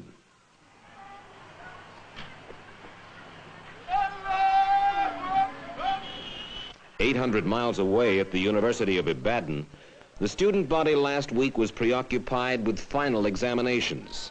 There is no draft in Nigeria, and almost none of the students have volunteered. Only in the war-wrecked ghost towns of the East could I see palpable evidence of a country fighting for its life, and not one Nigerian in 1,000 has seen this. In all of Lagos, the only building dressed for war is the military headquarters. And throughout the country, plaintive advertisements in government newspapers and radio stations plead with Nigeria's citizens. If you don't fight the war, they say, nobody else will. But the 35-year-old Nigerian chief of state, General Yakubu Gowon, says there is a good reason why Nigeria does not go all out in the civil war. We're fighting our own brothers, our own friends, our own probably colleagues that in fact we trained together. Now, I accept them as my people. I don't call them enemies. They're not my enemies. That's why in fact we don't use the word enemy. We use the word only rebels against Ojukw and his clique and those in famine that fight for him, but not against all the Igbos. Now, therefore, we've got to do, we must not do anything that is going to make it impossible for us to reconcile at the end, or it will make the winning of the heart difficult in the end. Let's pause now for some of the history behind this bloody war. It is said, though no one knows for sure, that 1 of every 4 black men on the African continent is a Nigerian. There were 55 million of them before the war. Nigeria was a creation of British colonialism. At the turn of the century, Britain carved out the richest area in West Africa, lumped together 250 tribes, each with its own culture, its own history, and arbitrarily called these people Nigerians. Of those tribes, 3 were dominant. The Hausas, most numerous, Muslims in the north, medieval, lagging behind the others in education and commerce. The Yorubas in the west, animists and Christians, the first educated. And the Igbos in the east, where Christianity is now strongest. Some say the Igbos were the most backward, but in the last quarter century, with the aid of European missionary education, the Igbo overtook the others and became the most powerful economic group of all. But the Igbo also wanted political power. He resented the strength of the Hausas and Yorubas, who, since Nigerian independence in 1960, had run the country and grown corrupt. Riding a wave of popular discontent, Igbo and other military officers in 1966 succeeded in a coup d'etat. They executed key non-Igbo politicians and several of the top non-Igbo military officers. For a while, it seemed the country applauded the coup. But once in power, this new Igbo-dominated government was felt to be guilty of the same corruption as the previous government. Additionally, Igbo merchants and civil servants all over Nigeria began showing a newfound arrogance and sense of superiority, building a resentment that culminated in a wave of terror against the Igbo. Estimates of the number of Igbo massacred in northern Nigeria ranged from 7,000 to 30,000. Surviving Igbos abandoned their homes and businesses. Millions of them fled to the Igbo heartland in the east. There, led by the charismatic Ojukw, army officer, son of a wealthy Igbo family, they seceded, proclaiming Biafra an independent nation. To begin with, Biafra claimed this corner of Nigeria, which included territory containing several minority tribes, some of whom did not support the Igbo cause. Following Biafra's secession in 1967, Nigeria invaded from the north. Biafra struck back across its own boundaries, conquered and held for a while territory in federal Nigeria. But in 2 years of war, federal Nigerian troops have whittled down Biafra from over 50,000 square miles to little more than 3,000. The fighting in this war is sporadic. There are few fixed military positions, no real front lines, many hit-and-run raids by both sides, and an occasional big battle for a city or a road junction. This is Nkwalo Junction, right now about 3 miles behind the furthest advance of Biafran troops to the south. There was heavy fighting here in early May as the Biafrans retook the town. Okwala Junction is 25 miles from Port Harcourt, a major seaport and refinery city the Biafrans want back. The Biafran troops we found at this road junction were a ragtag collection, looking more like irregulars than the frontline soldiers of the 14th Division, who are currently engaged in Biafra's most successful offensive of the war. How the Biafran army succeeds, armed as it is with an odd-lot collection of weapons, is a puzzle. Some at the front carry communist-made AK-47s, like those used by the Viet Cong. Some only World War I bolt-action antiques. Others modern British semi-automatics. And their pride and heaviest weapon, a .30 caliber machine gun just captured from the Nigerians. Much, in fact, of what the Biafrans are now using against the Nigerians, they have taken from them. One military man up here told me, not totally as a joke, that Biafra now looks upon the Nigerian army as its quartermaster general. And if the Nigerian army runs on beer and bullets, the Biafran army lacks both, with ammunition constantly in critically short supply. These troops had advanced 6 miles in less than a week. Then, practically out of ammunition, were forced to stop on the road to Port Harcourt until more supplies trickled down to them. One of this army's other problems is staying large enough to continue the fight against Nigeria's. When Biafra seceded in 1967, it had fewer than 1,000 men under arms, and those mostly officers and clerks. Now it has been built up to between 45 and 60,000. The exact number, a military secret.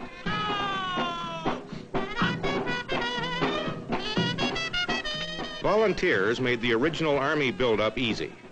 Now conscription of virtually all able-bodied young men is underway. And in a former school compound, we found recruits drilling, marching in the mud to the improbable tune of Margie.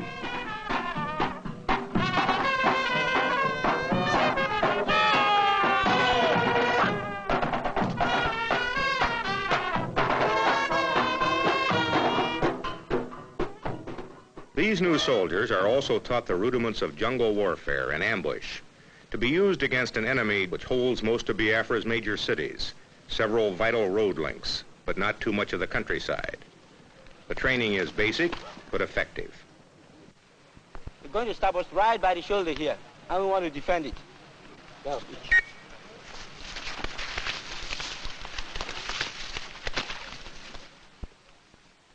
And here I met a young trooper, a very young trooper in the Biafran army. How old are you? I'm 10 years. 10 years old. Yes. Do you know why Biafra is fighting? The Biafra is fighting for survival, sir. Is it going to win?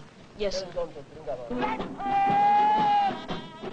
His spirit, and that of this tattered army, driven by fear of genocide which may or may not lie ahead if they lose, plus what must be massive ineptitude on the part of the Nigerian army, is the most probable reason that this war of unequals now has gone into its 3rd year.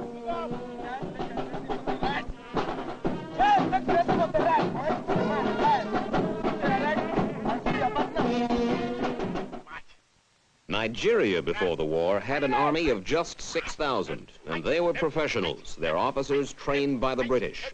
They served with distinction as part of the UN force in the Congo. But then Biafra declared its secession, and all of the Igbo officers and men, some of the best, left to become the nucleus of Biafra's army.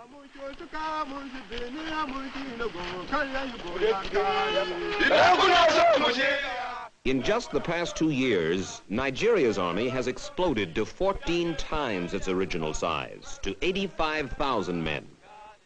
Recruits who used to get 6 months of training now get a mere 6 weeks. They are volunteers, most of them illiterate, just out of the bush, with little sense of nationhood.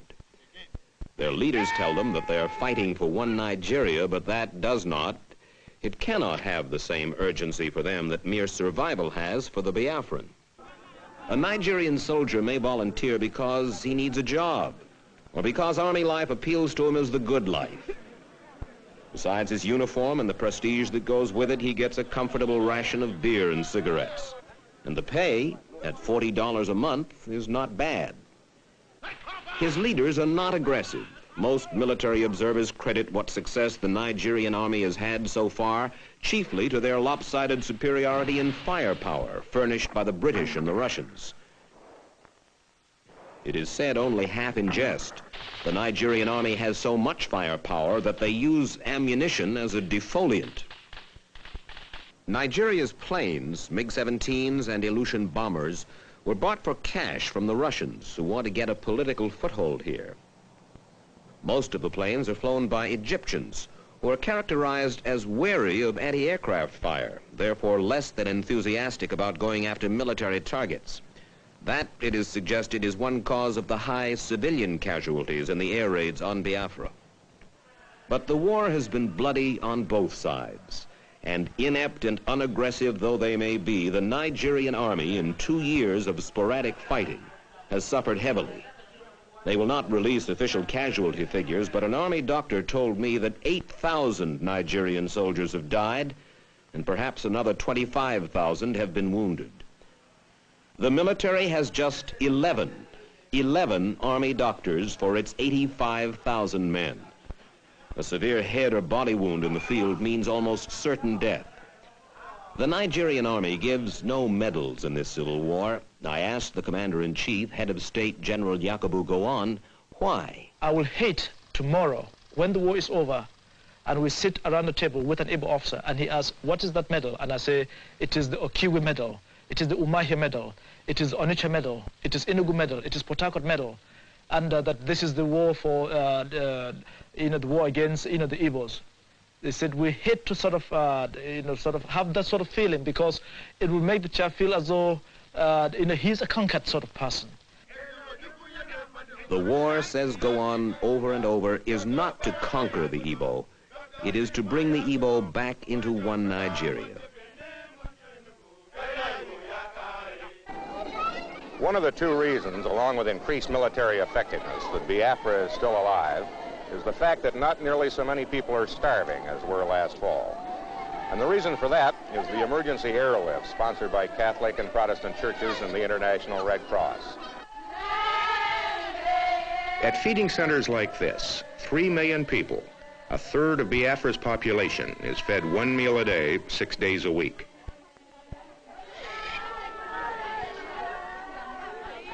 At best, it is a subsistence feeding, just enough to prevent starvation. A ball of cornmeal laced with powdered milk. Perhaps some vegetables, a small piece of fish, and some soup. All handed out early in the morning to millions of people who would have died were this food not flown in nightly to several Biafran airstrips carved from the jungle.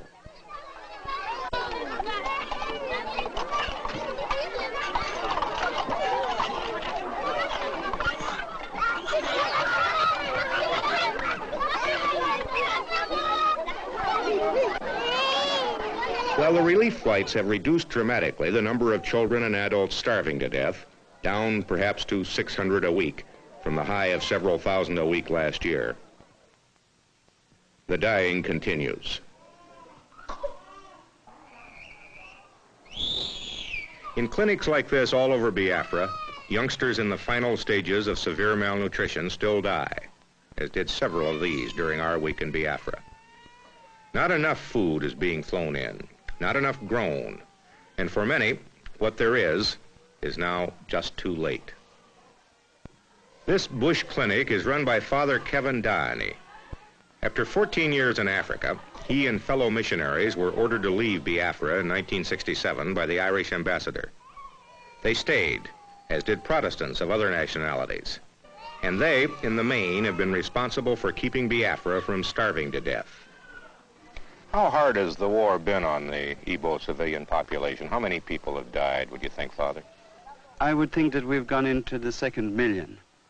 I am not a statistician, and it's very hard to talk about millions, but I think that it's, according to the experts here, I think that they've gone into the 2nd million. And they have suffered incredibly. And this is the one big argument that I would put forward as one of the reasons why they want to survive on their own and they want to live on their own. They could not have suffered so long and so much without having a purpose. To augment the relief airlift, Biafra has formed a 2nd army to work the land. It is planting wherever it can. Here in virgin territory, where no crop ever grew before, young men employed by relief agencies and the government are breaking ground to plant corn, rice, yams, melons, anything else that might grow.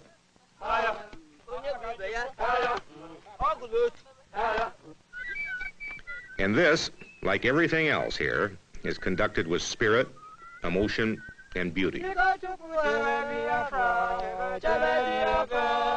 Chebe Biafra, Ojukw. Chebe Biafra, Ojukw.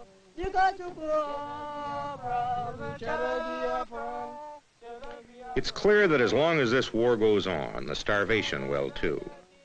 Any break in the relief airlift, I was told, any crop failure in the next few weeks, and graveyards like these that dot Biafra and contain the bodies of the young and innocently dead will multiply.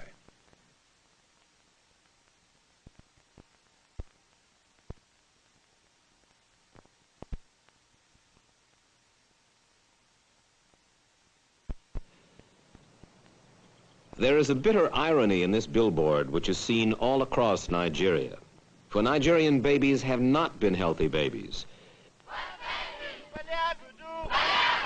Even before the war, disease and malnutrition regularly killed 1 out of 3 children there. And Nigeria's leaders ask, where was the world's solicitude, where was the church's succor before Biafra? General Gowon, a Christian, is sensitive to the charges of mass starvation. I have got nothing to hide. My conscience is clear. I've got moral standard. God knows that we have no intention whatsoever to starve any Biafran children or to commit genocide against anybody. This war was forced on us, and it has got to be fought for the sake of the country, for the sake of the millions of people in this country. But those millions of Nigerians are not thinking mostly of the war. Their chief preoccupation is commerce. And war or not, business booms.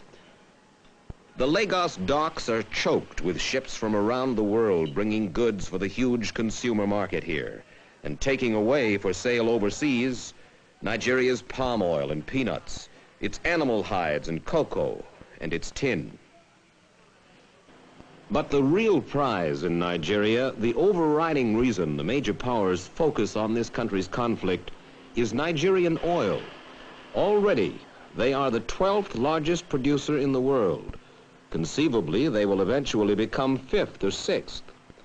The British produce most of it, a United States company, Gulf, the rest.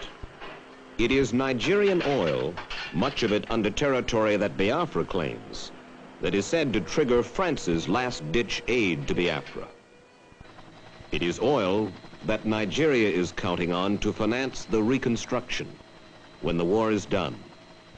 At the time of Nigeria's independence from Great Britain 9 years ago, oil profits netted about $7 million annually to the federal government. This year, in spite of the war, the Nigerian government will collect almost $300 million in revenue. Biafrans admit it is an oil war, at least in part. They know their country sits above what may be the richest oil reservoir in the world. And it is the oil, plus the ingenuity of the Igbo, that has kept Biafra running. In refineries, backyard stills like this, small, crude, hidden away in the bush, Biafra produces gasoline, kerosene, diesel fuel in surprising amounts.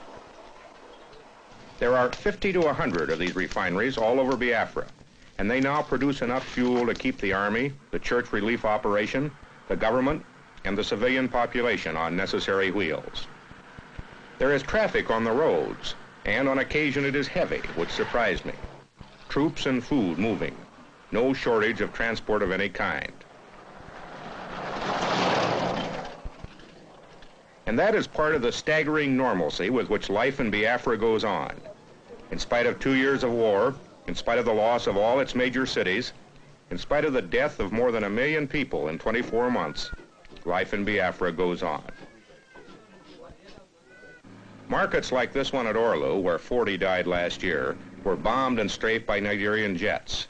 But the markets were moved back into the bush, and daily commerce goes on.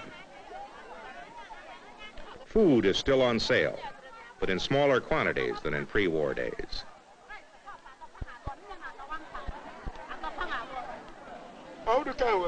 Basic services are still being sold for Biafran pounds.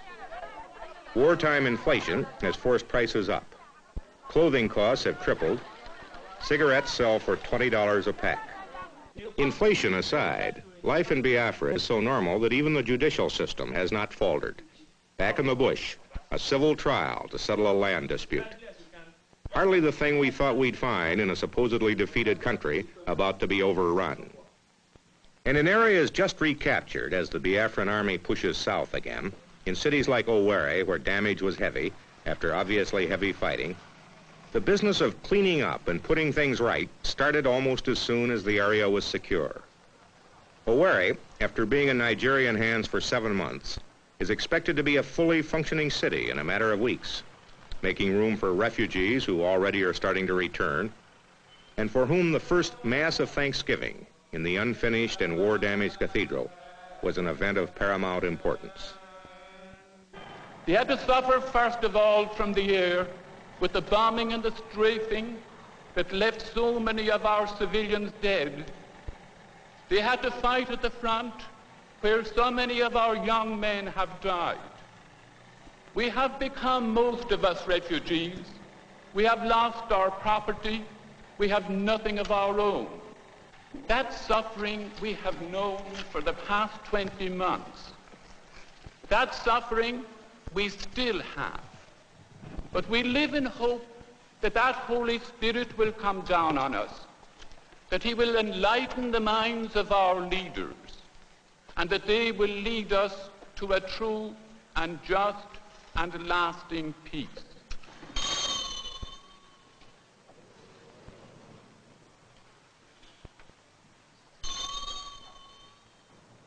In the territory the Biafrans evacuated as they fled before the federal troops, the abandoned buildings echo only to the wind. And the cities in the Igbo heartland, once the most densely populated area in all of Africa, have been emptied of their people. Emptied by the Igbo's fear of the federal Nigerian. No matter the federal government's assurances that they will be safe, the Igbos flee. They have gone into the bush, leaving their homes shattered by shell fire. Their schools barren of students. Their government headquarters in the once flourishing administrative capital of Ojukw ghostly quiet. Nothing is left here now but a few scattered refugee camps. And the federal troops who garrison the eerie and deserted miles of road and bush. At Abakaliki, a district administrator stayed behind.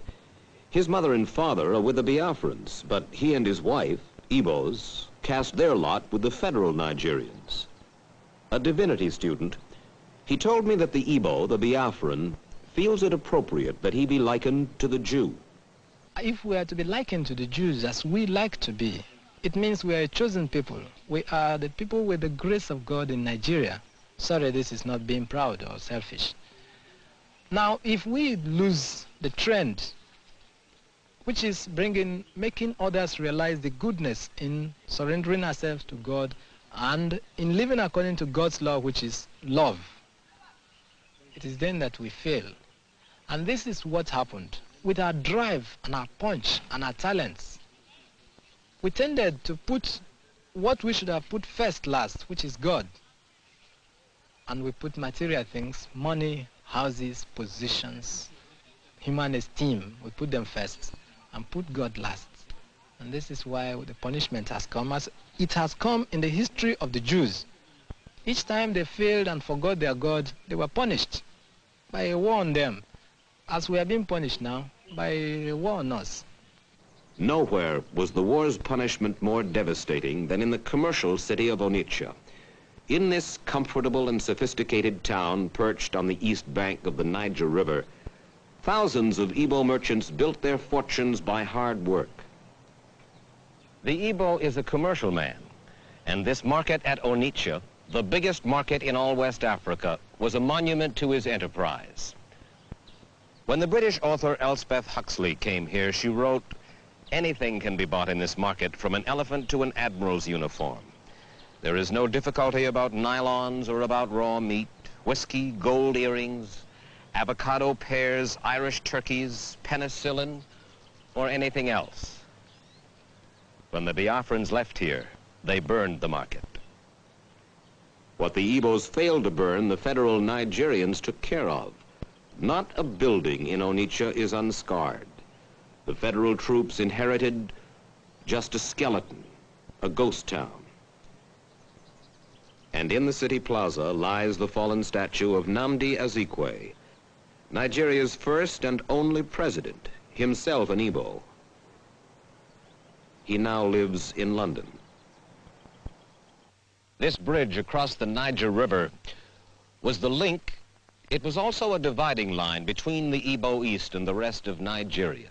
The Biafrans, the Igbos, blew it up to keep it from serving federal Nigeria. The bridge can be repaired.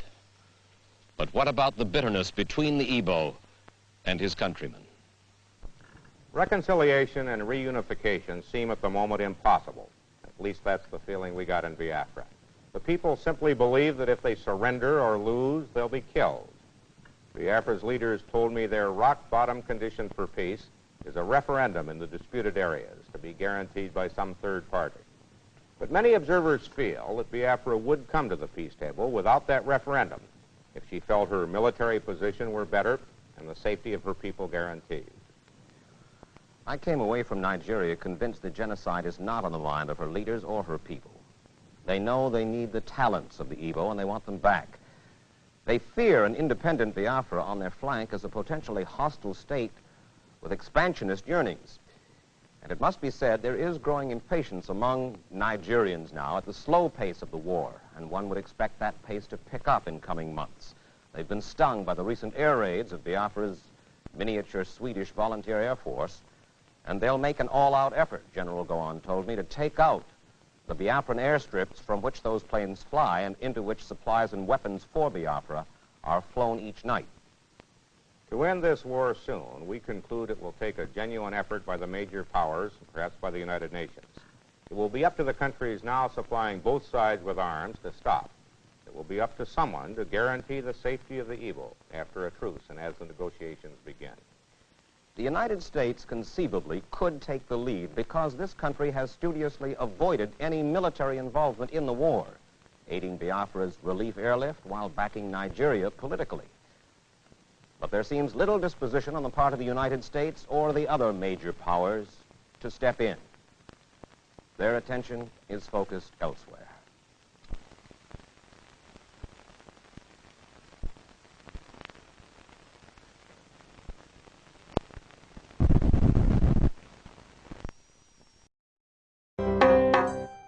This one goes out to all those who lost a brother, to all those who lost a father. You know, there was no cause for the war. It was all bloodshed. Biafran soldier, he carry gun, no, he carry ammo, he carry bombo. Biafran soldier, he carry gun, no, he carry ammo, he carry bombo. This one don't be story, now my history. How we try, we don't see victory. How you bomb out fight for your rights. How you bomb out no greet them taking back rights. It was a very long night. Years lost for freedom fight. The other not shoot aside. It was a tussle for who had the greatest might. Nobody even cared how many people dead. The earth was full of blood, so what I'm asking, where were you, Lord? Even as the story unfolds, I know you all have been told. I've got no time to lay blame. All you have to know is that he was so brave. Biafran soldier, he carry gun, no, he carry ammo, he carry bombo. Biafran soldier, he carry gun, no, he carry ammo, he carry bombo.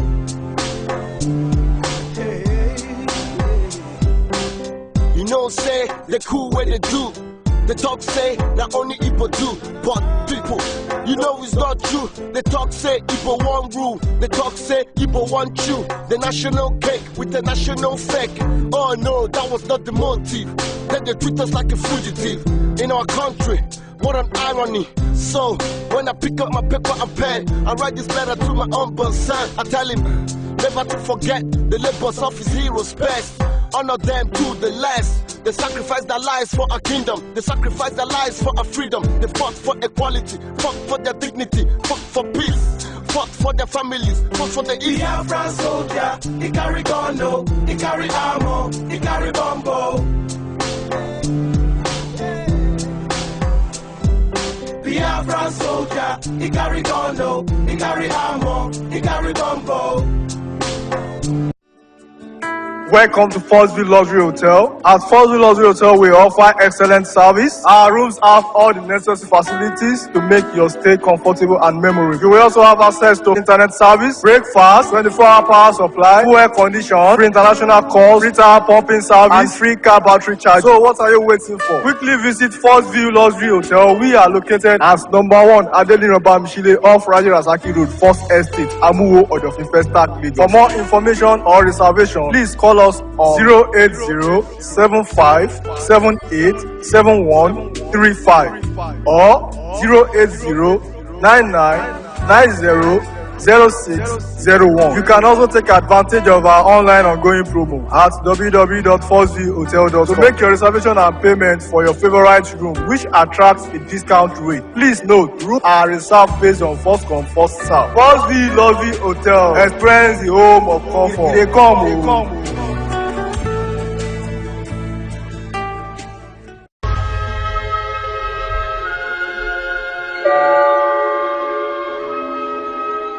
My name is Colonel Emmanuel Nwobosi. I am 80 years old. I am too old to lie. I am not afraid to die. So I will tell you why we had to try. I am the last of the original coup planners of January 15th, 1966 with Major Ojukw Kaduna Nzogu. I was close to Ojukw. I served him in Biafra, and after Biafra, we discussed everything. If the British had ensured free and fair elections in northern Nigeria in the 1950s, there would have been no repression led by Ahmadu Bello, the MPC and MS, who intimidated or even imprisoned NEPU candidates. Aminu Kano, leader of NEPO, a progressive who was loved by the Talakawa, the masses, could have become premier of northern Nigeria. If Aminu Kano was premier, there would have been no Tiv riots, no Yoruba repression, no Awolowo imprisonment, no Akintola sabotage, no jihad, no 1966 coups, no Igbo pogrom, no 3 million dead. Please understand that all this happened because Ahmadu Bello became premier and wanted to continue the jihad of his ancestor Usman Dan Fodio. He had a master plan which they still pursued even after his death. People think that we could have stopped the Biafra genocide, but nothing could have stopped it. Not the Aburi Conference, not Confederation, not secession. Whatever solution we brought, they will find a way to twist it and pretend it was our fault. They called our coup an Igbo coup to justify the attack. They wanted vengeance.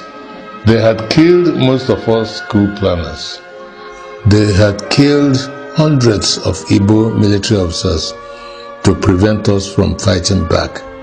They had slaughtered over 30,000 innocent Igbos and Easterners in the north and other parts of Nigeria, but it was not enough. Ojukw called all the chiefs and elders of the Eastern region, and we declared Biafra on 30th of May 1967 in the hope that they would leave us alone. At 5 a.m. on 6th July 1967, they fired the first shot at Gakem. Okay, everybody on your feet up! Let's go! We had no weapons. Britain armed the Nigerians fully. They captured the oil fields of Biafra. but it was not enough. They began a blockade of Biafra. They attacked by air, land, and sea, bombing civilians. By the time the war ended, over 3 million people were dead. They called it the Nigerian Civil War, but it was a genocide, worse than the Armenian genocide, and second only to the Jewish Holocaust, the worst mass murder of the 20th century. Why did they keep attacking till we were subdued? Because it was their master plan. It was the final solution to the Christian Igbos laid down by Ahmadu Bello. That was what Nzogu uncovered as the head of military intelligence. That was why they removed him, so he will not know. But it was already too late. That was why we struck, to stop their crazy plan.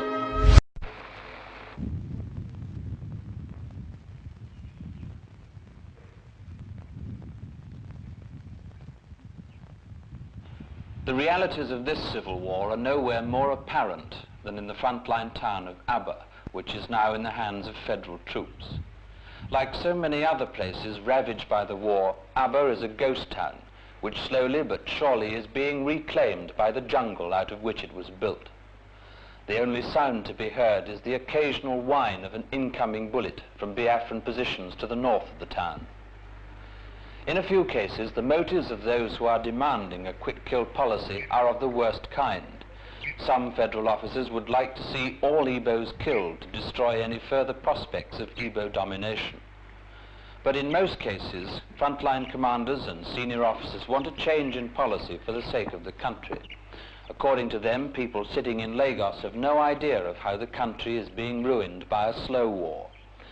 Those demanding a quick-kill policy admit that many civilian lives would be lost, but not as many, they claim, as the number that will be killed and will die of starvation if the war drags on at its present pace. 25 miles from the Biafran-held town of Owerri, where the stage is being set for probably the biggest battle of the war, federal troops at the 3rd Marine Commando Division occupy their time with mock battles in which some federal troops pretend to be Biafrans.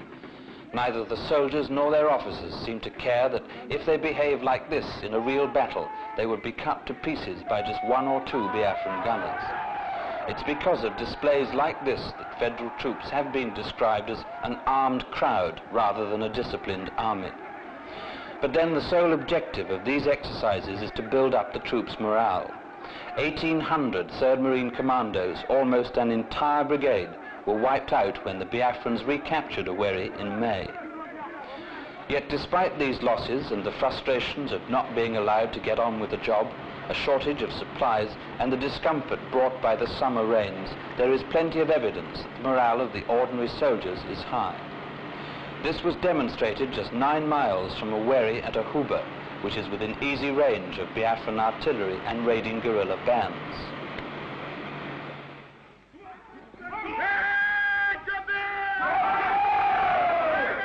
Here, frontline federal troops came from their trenches to greet their brigade commander with their battle cry, "Commandos, commandos."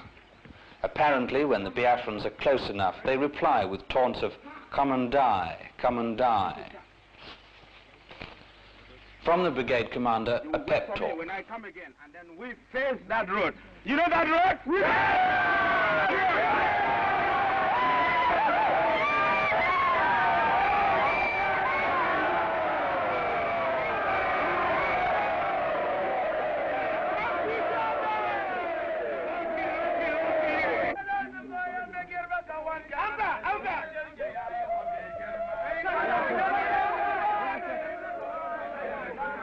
And then, on the front line, the brigade commander and his officers lead the men into the singing of a war song which tells of how the Biafrans will be killed.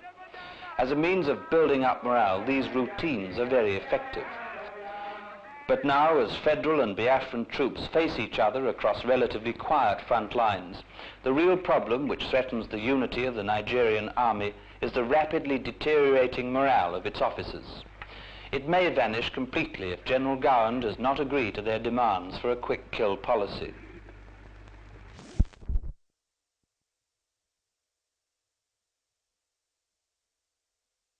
That is true, and I don't know, but the quantities were quite awe-inspiring. The enemy became our quartermasters. Yes, they were good at it because although the price is high, you have to sign with red pen, as we then nicknamed it. You have to sign with red pen because you have to lose life on both sides. Nothing. You pick your man, you move. You dive down, you pick your man, you move.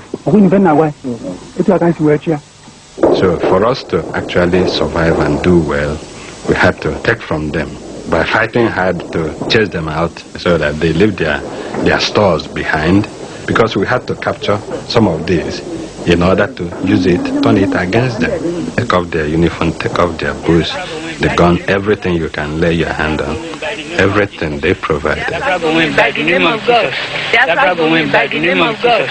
Biafra will win by the name of Jesus. Biafra will win by the name of God. Biafra will win by the name of Jesus.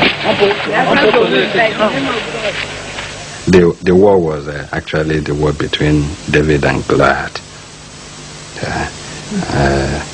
The sheer number of the Nigerian soldiers with every equipment you can think of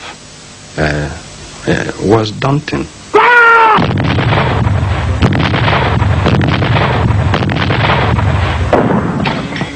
Nobody realized the shattering effect on morale which the pounding of artillery and the pounding of mortar shells could effect, which was the pounding of artillery. Boom, boom, boom.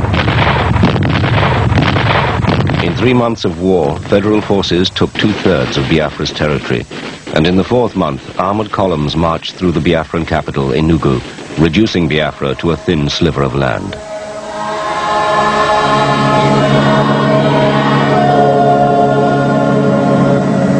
I think actually that the fall of Ojukw was for us a moment of truth.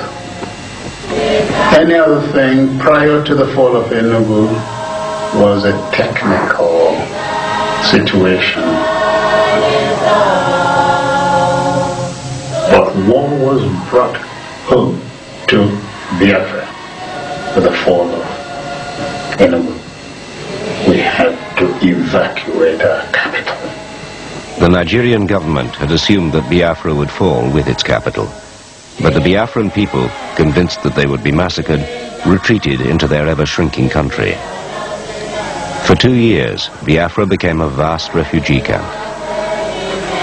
Biafra badly needed resupplying itself by way of arms and food, because the refugees had come into Biafra. There were more mouths to feed, and because of the war, the population was very mobile. And so it was necessary to get the message of the people in Biafra suffering, the mobility of the public, the air raids, the deaths, the genocides to the outside world. The helping arm of a comrade. Get back quickly! It was extremely difficult. I think it would have been difficult for anybody to see these lads, and there were many of them lads, 14, 15, 16, 17 years old, in rags, barefoot, not to have been looked upon them with considerable affection. They suffered horribly. They took terrible wounds. Broadly speaking, and I've seen them, they showed extreme stoicism. I will not die. I will not die of the vanguard bullet. I was 29 years old then, and I'd been in journalism for 10 years, and I'd covered some fairly good stories in Europe, in Paris, the assassination attempts on Charles de Gaulle, in East Germany, various fairly high-profile stories, but I had never actually, been in Africa, in what one call Black Africa, and I'd never been in a real war. After 6 months, the war still hadn't been concluded in Nigeria's favour, and I went back to Broadcasting House and suggested we should have a second look, and I was told quite bluntly then that it is not our policy to cover this war. This was a period when the Vietnam War was front-page headlines almost every day. regarded broadly as an American cock-up. And this particularly British cock-up in Nigeria was not going to be covered. I smelt news management. I don't like news management. So I made a private vow to myself, you may, gentlemen, not be covering it, but I'm going to cover it. So I quit and flew out there and stayed there for really most of the next 2 years. Biafra welcomed the foreign press because it knew that these were the people who were supposed to help disseminate Biafran propaganda.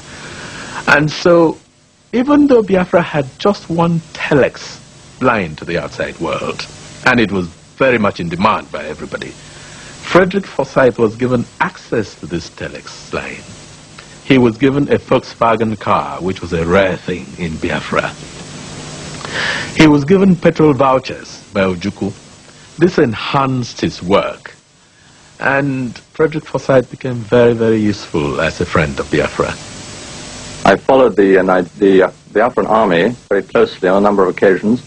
At one occasion, at Onitsha, I came across 300 members of the Apostolic Church of Onitsha slaughtered by the Federal 2nd Division. Did you actually see these bodies? Yes, I helped clear them out of the road. The Biafran army was so shocked they wouldn't march past them. It took us 18 hours to clear the bodies out of the way. And they all had their hands tied behind their backs and been shot at close range. It was important for Biafra to let the world understand that something cruel was happening and that the Nigerian government did not want the rest of the world to know this. This was the difference in the two messages. This was the difference in the thrust. Biafra had nothing to lose. On the other hand, it had everything to gain in letting the outside world know what was going on.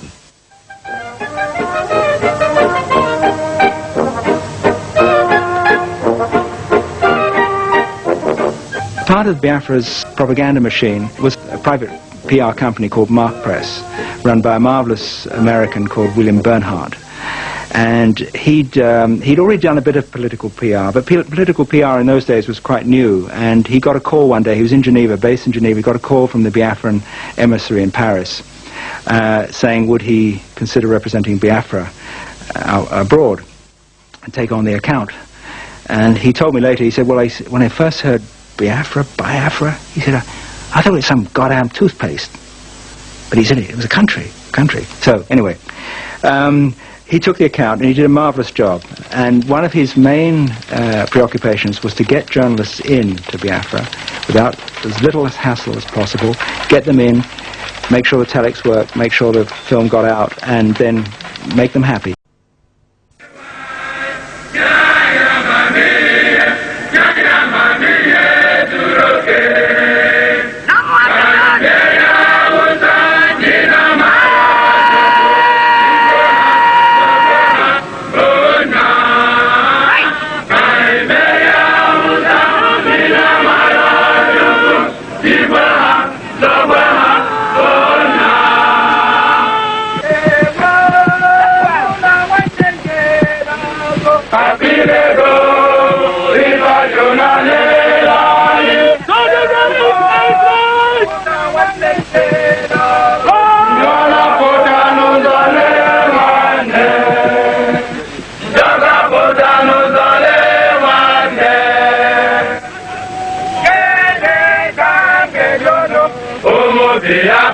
Proved barbaric yesterday. Civil War. I was given a briefing that certainly had its origins in the Foreign Office, which was to the effect that a sort of rather dissident band of renegades in the eastern Nigeria were trying to head a secession of eastern Nigeria from the main federation, that they had no support from the local people.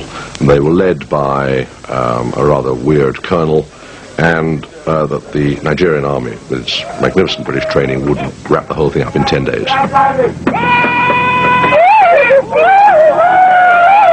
There were two wars fought in Nigeria. The one was the military war. The second was the propaganda war. Because after secession, Biafra was blockaded by air, land, and sea. And so it had no outlet. It therefore had to turn to propaganda to make the rest of the world aware of what Biafra was suffering. This here, it's a matter of life and death. There's been a war going on in West Africa for 2 years now. It's a civil war between the Biafrans and the Nigerians. We're not going to say which side is right or which side is wrong, except that all war is always wrong. No matter whose fault it is that thousands are dying every day, it isn't his fault.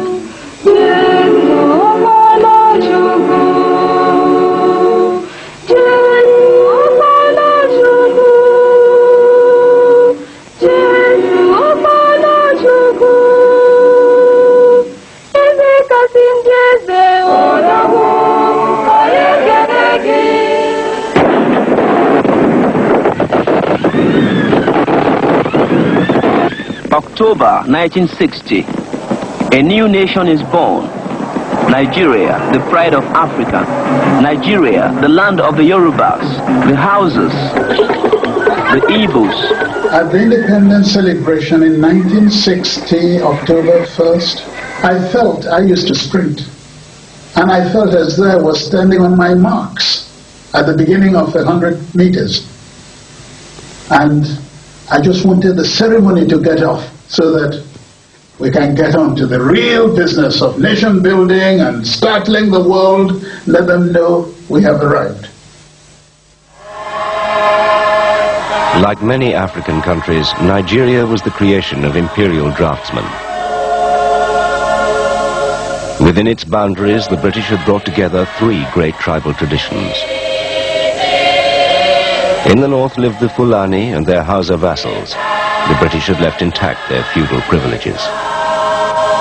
In the west, Yoruba rulers had found new tokens of power and prestige.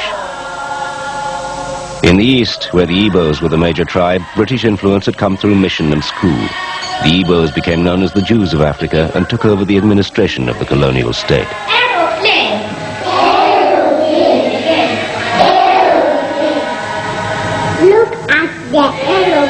Remember, this was the mid-60s, and the big wave of African independence in the French and the British possessions came in about 1960 in the Congo and so on. And so we had about 5 or 6 years of disappointments, basically. Very few success stories. And people in Africa and outside Africa were saying, well, you know, where's the success story? Let's look. And Nigeria was the great hope. It was the great black hope of Africa.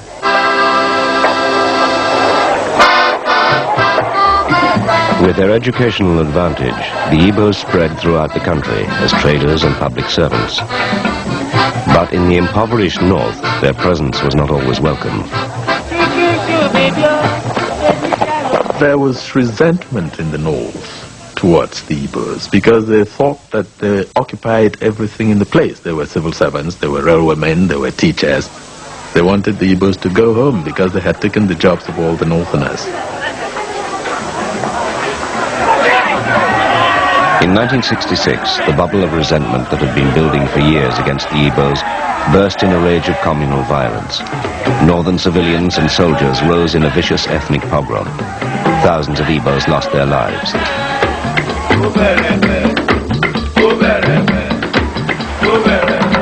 Hundreds of thousands more fled home to the east.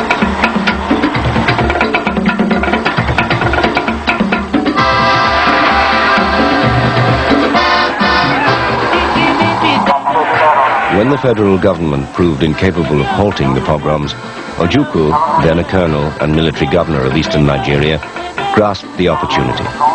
Showing from the first a gift for propaganda, Ojukw mobilized the Igbos for secession from the north. Ojukw's public relations were very good. The propaganda necessarily appeals to the senses and sensibilities of people. And so to the domestic constituency, Ojukw targeted the information that if they did not go along with Biafra, the Northerners were going to advance and carry on the jihad and kill everybody off in eastern Nigeria and dip the Quran in the sea. That was the euphemism used. This is not an occasion to stir up emotions, but it is impossible to forget that men, women, and children of our kith and kin were taken out of their beds and slaughtered. They were massacred in places of worship, in the streets, in marketplaces, and in vehicles trying to carry them to safety. People were being massacred all over Nigeria. And to be able to give them better protection in the circumstance available, when within the means available to me, what was done was, once you cross this line, you are home and safe. And Biafra, to a large extent, was in fact that line. I cannot go to Kaduna and bring people back. Time magazine called him the unsung hero behind the internet. CNN called him a father of the internet. President Bill Clinton called him one of the great minds of the information age. He has been voted history's greatest scientist of African descent. He is Philip Emeagwali. He's coming to Trinidad and Tobago to launch the 2008 Kwame Ture lecture series on Sunday, June 8th at the JFK Auditorium, New St. Augustine, 5 p.m. The Emancipation Support Committee invites you to come and hear this inspirational mind adjust the theme, crossing new frontiers to conquer today's challenges. This lecture is one you cannot afford to miss. Admission is free, so be there on Sunday, June 8, 5 p.m. at the JFK Auditorium, New St. Augustine. In July 1969, and at the banks of the River Niger at Ndone, Biafra, I was conscripted at gunpoint and conscripted as a 14-year-old soldier into a war that was on par with the American Civil War or the Spanish Civil War. Without any formal training as a soldier, I was marched at gunpoint to the Biafran side of the Ojukw war front. At Ojukw war front, Biafran soldiers were living on less than 1 cigarette-sized cup of gari a day. Gari is pulverized fried cassava root. Biafran soldiers added palm kernel nuts and water from the Ojukw lake to their gari. When I arrived at Ojukw war front, some Biafran soldiers had gone for days without food and they were threatening to leave their holes. After 48 hours without food, I became woozy with hunger. Because there was nothing to eat at Ojukw war front, I was immediately reassigned to the officers' mess or kitchen of the Biafran army at Ndone. 2 months before my arrival at the Ojukw war front, Biafra, and in May 1969, Murtala Mohammed, who would later become the president of Nigeria, and Mohammed Shua were given command of the Nigerian army at Ojukw war front. In late May 1969, and 2 months before I arrived at Ojukw war front, Mohammed Shua had defeated the Biafran army and captured downtown Ojukw. A few weeks later, downtown Ojukw was recaptured by the Biafran army, but recaptured after a loss of 500 soldiers. I was conscripted into the army and conscripted at the market at Ndone, Biafra. I was conscripted to replace one of the 500 Biafran soldiers that died in the battle to recapture downtown Ojukw, Biafra. The Battle of Ojukw war front was personally commanded by Ojukw, the leader of Biafran nation. When I arrived at Ojukw war front, Joseph Hannibal Achuze, nicknamed Air Raid, was commanding the Biafran soldiers. I learned that Olusegun Obasanjo, who would later become the 3-time president of Nigeria, was commanding the opposing Nigerian army at the Ojukw war front. Olusegun Obasanjo arrived in Ojukw war front in July 1969 and arrived at the same time that I arrived in Ojukw war front. In July 1969, I arrived at Ojukw war front and arrived as an untrained soldier and arrived at about the time Colonel Olusegun Obasanjo arrived with 10,000 trained soldiers. Those Nigerian soldiers killed or wounded 2,200 Igbo civilians.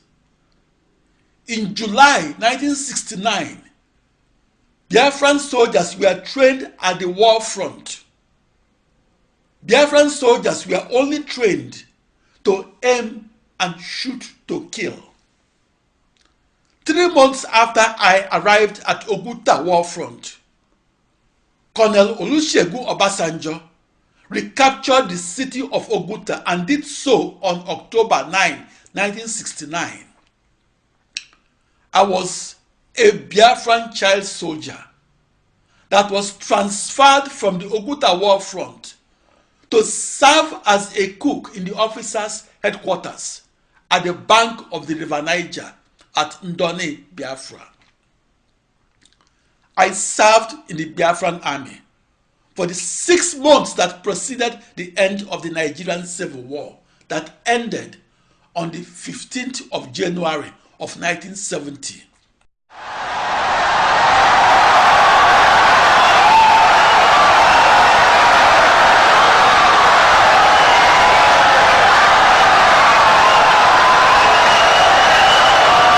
Insightful and brilliant lecture. Yes, and the reward the house could give my poor father was to kill him. He was the first man killed in the May massacre. After being chased for some few yards, they shot at him, and then when they got him, they had to slice him into two, like, you know, when you want to slice your bread into two. A human being being sliced into two. Can you imagine such a thing? Biafra is going to emerge as a nation. You know, despite the support of Britain, Russia, Egypt, and some other friends of Nigeria, we all will surely come out as a nation because we are fighting a just cause. Even a little child on the street will tell you this. We shall never go back to Nigeria. Biafra is the end of the journey for a persecuted, massacred, pursued people. We have made all attempts at a democratic resolution of this crisis. I have offered open elections, plebiscite. I have offered just an open carte blanche suggestion, anybody who can find a democratic way of finding out the wishes of the people, let him suggest it and we will go for it. Not an occasion to stir up emotions, but it is impossible to forget that men, women, and children of our kith and kin were taken out of their pets and slaughtered. They were massacred in places of worship, in the streets, in marketplaces, and in vehicles trying to carry them to safety. Biafra will win by the name of God. Biafra will win by the name of Jesus. Biafra will win by the name of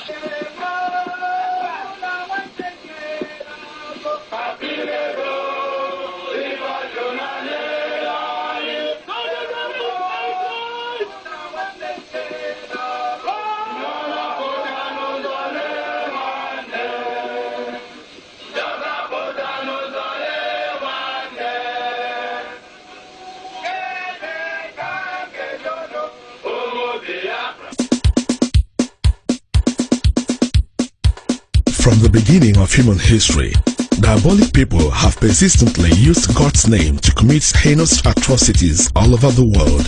Wars become more bloody when religious sentiments are attached. Enemies see each other as abominable infidels that deserve to die. During the Nigeria-Biafra War, atrocities and war crimes were obviously committed, but the international community failed to identify or recognize the ethnic and religious implications. However, the purpose of this work is neither to apportion blames nor criticize anyone, but to preserve history and to let our younger generations who were not born during the struggle know the kind of songs used to boost the morals of the Biafran soldiers.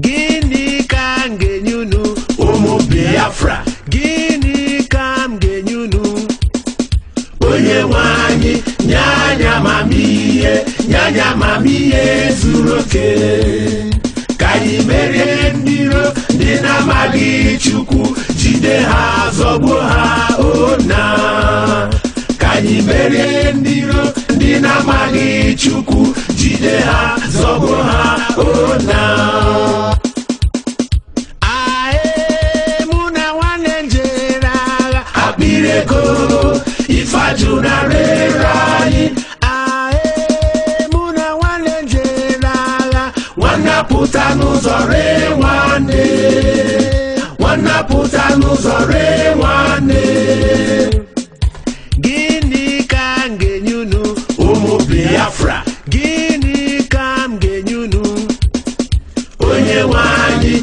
Nyanya mamiye zuroke Kayi merie ndiro Dina magi chukwu Jide ha zogbo ha ona Kayi merie ndiro Dina magi chukwu Jide ha zogbo ha ona Umokoribe mu jikerebe nuna yemeye Umokoribe mu jikerebe nuna yemeye Beka unu si Biafra Beka unu neje Biafra Yamarapo Biafra Gane bozo gabiri Biafra gadendo Take my boots off when I die Oh Biafra Take my clothing to the camp Hallelujah, give my gun to someone else to fight for fatherland. Biafra, take my boots off when I die. Ojukwu beze na la Biafra, edere ya na buri. Awolowo nwanne ya Yakubu Gowon.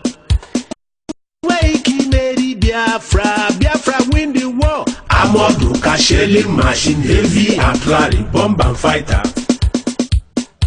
Enye mugowa wantinti oge magba egbe n'ọnụ. Enye mugowa wantinti oge.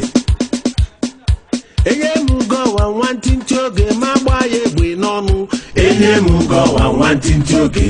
Ụmụ Biafra, unekwekwa n'aka gọwanchi uno. Unekwekwa n'aka gọwanchi uno. Ọchịchị ga-esi n'aka Ojukwu bịa onye eze anya chọrọ ọchịchị Gowon ruo mgbe ebighị ebi. Ọchịchị ga-esi n'aka Ojukwu bịa onye eze anya chọrọ ọchịchị Gowon ruo mgbe ebighị ebi. Abụ m onye amamihe, abụ m onye amamihe, nne m anyị rapụkwa m ma bara onwe mami. Onye nwụrụ anwụ were akwụcha kechie ya anya wee Omeninyo bakweri eri, Omeninyo bakweri eri. Biafra kunye buso Nigeria. Agha. Maka gini? Ndị na-abụ ndị na-amaghị Chineke, ndị na-amaghị Chineke kere ha. Komando butere ya komando. Butere ya komando. Butere ya komando. Akwụkwọ Igbo beri ma n'oruwo Chineke ntị. Ọ dị megwu Ojukwu chibanye. Akwụkwọ Igbo beri ma n'oruwo Chineke ntị. Ọ dị megwu Ojukwu chibanye. Nwoke mara mma chibanye. Ndị ahụ ọnụ chibanye. Ọ dị megwu Ojukwu chibanye. most of the Biafran war songs aimed derogative invectives on the Nigerian government of oligarchy, who directed the killing of innocent Biafran women and children by imposing blockade on Biafra. All human contact with the outside world was cut off. Hence, the Nigerian military junta added hunger to the already existing weapons of mass destruction in their arsenal. Neither food nor medicine were allowed into Biafra. Hence, malnutrition begot kwashiorkor, also known as Harold Wilson's syndrome. We are Biafrans fighting for our freedom. By the name of Jesus, we shall conquer. Hey! We are Biafrans fighting for our freedom. By the name of Jesus, we shall conquer. Come Biafra, fighting for our freedom. By the name of Jesus, we shall conquer. We are Biafrans fighting for our freedom. By the name of Jesus, we shall conquer. Imena Ojukw, Imena. Imena Ojukw, Imena. Agamesoru makibe mule ambush. Werezimo madisinu bandiro. Imena Ojukw, Imena. Imena Ojukw, Imena. Imena Ojukw, Imena. Agamesoru makibe mule ambush. Werezimo madisinu bandiro. Imena Ojukw, Imena. Nkume mbebi ebi kwe ka m soro n'ime gị. Nkume mbebi ebi kwe ka m soro n'ime gị. Biafra la mara mma kwe ka m soro n'ime gị. Nkume mbebi ebi kwe ka m soro n'ime gị. O mewe na ọma kpụkpakpọ ma jijiji ọma rororo. Nkume mbebi ebi kwe ka m soro n'ime gị. Enyi lele, enyi Biafra lala, enyi lele, enyi Biafra lala. Chetekwa n'Ọkigwe sekọ, Ọkigwe setọkwala Biafra. Chetekwa n'Enugu sekọ, Enugu setọkwala Biafra. Chetekwa n'Ọnịcha sekọ, Ọnịcha setọkwala Biafra. Enyi o, enyi o, enyi o, enyi o, enyi. Enyi lele, enyi o, enyi o, enyi. Onye mbụzọ ga-abụ onye ikpeazụ. Nna Chukwu ekwena, Nna Chukwu ekwena. Onye mbụzọ ga-abụ onye ikpeazụ. Nna Chukwu ekwena, Nna Chukwu ekwena. Anyị na-aga n'iru, anyị na-aga n'iru. Ịlaghachi azụ bụ ọnwụ. Anyị na-aga n'iru, anyị na-aga n'iru. Ịlaghachi azụ bụ ọnwụ. Nna agbalụmo, nna agbalụmo. Afụfụ niile tara n'ụwa na-agbalụmo. Ndị iro niile gburu n'ụwa na-agbalụmo. Nna agbalụmo, nna agbalụmo. Afụfụ niile tara n'ụwa na-agbalụmo. Afụfụ niile tara n'ụwa na-agbalụmo. My mother, don't you worry. My father, don't you worry.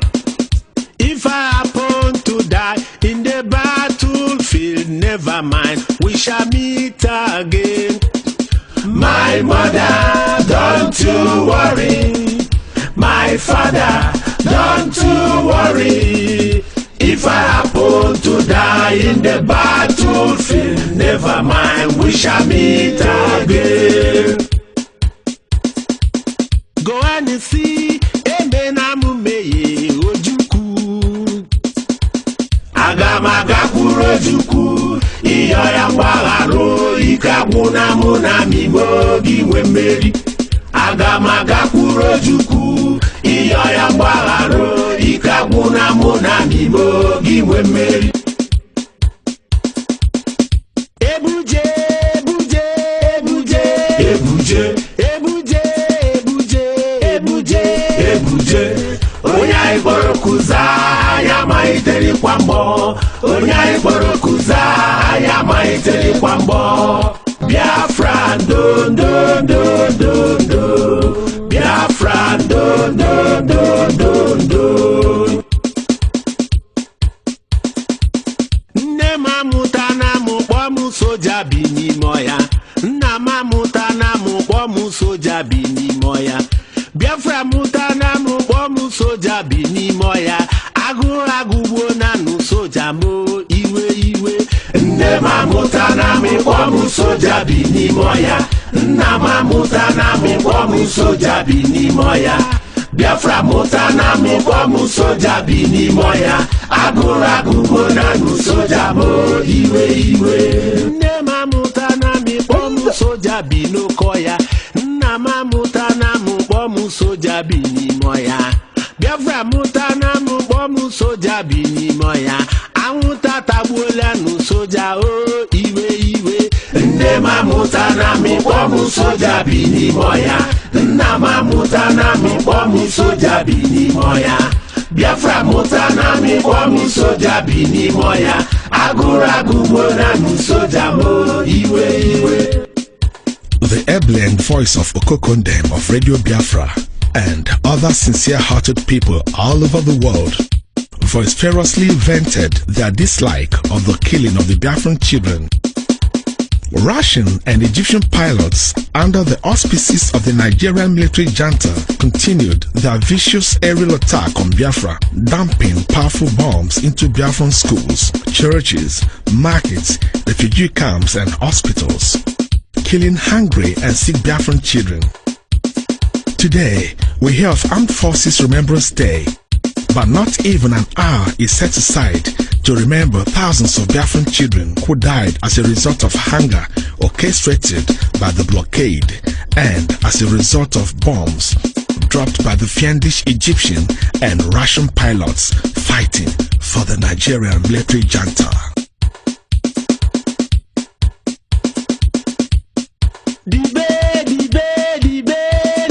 Kama onye mere ya dibe n'ụwa ndidi kama dibe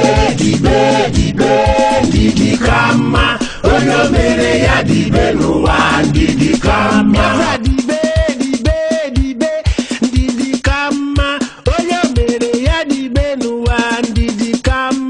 dibe ndidi kama onye mere ya dibe n'ụwa ndidi kama Obiọma nọdị onye nne ya nọ n'ebe a ka anyị were nu Obiọma nọdị onye nne ya nọ n'ebe a ka anyị were nu Obiọma nọdị onye nne ya nọ n'ebe a ka anyị were nu Obiọma nọdị onye nne ya nọ n'ebe a ka anyị were nu Obiọma nọdị onye nne ya nọ n'ebe a ka anyị were nu Obiọma nọdị onye nne ya nọ n'ebe a ihe niile zuru oke n'ala Biafra akụnụba zuru oke n'ala Biafra ihe niile zuru oke n'ala Biafra naanị ọnwụ zuru ụwa naanị ọnwụ ihe niile zuru oke n'ala Biafra akụnụba zuru oke n'ala Biafra ihe niile zuru oke n'ala Biafra naanị ọnwụ zuru ụwa naanị ọnwụ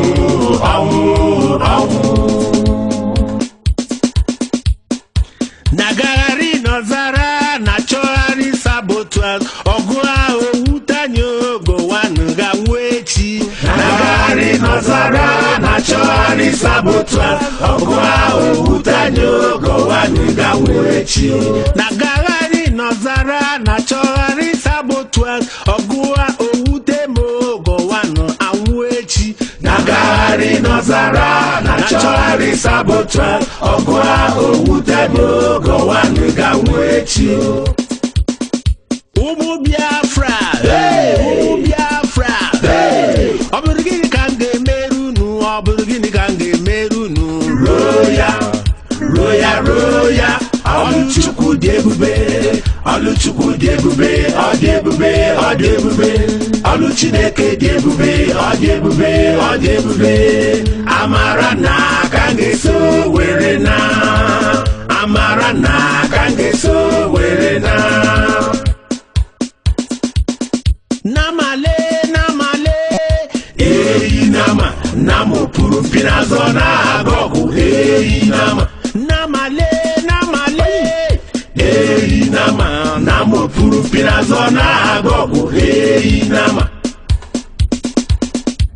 Okigwe seto jikere naga kwambo, jikere ije, jikere naga kwambo, jikere iuronya rupi jikere naga kwambo, jikere ije, jikere naga kwambo, jikere aresemu jikere naga kwambo, jikere ije, jikere naga kwambo, jikere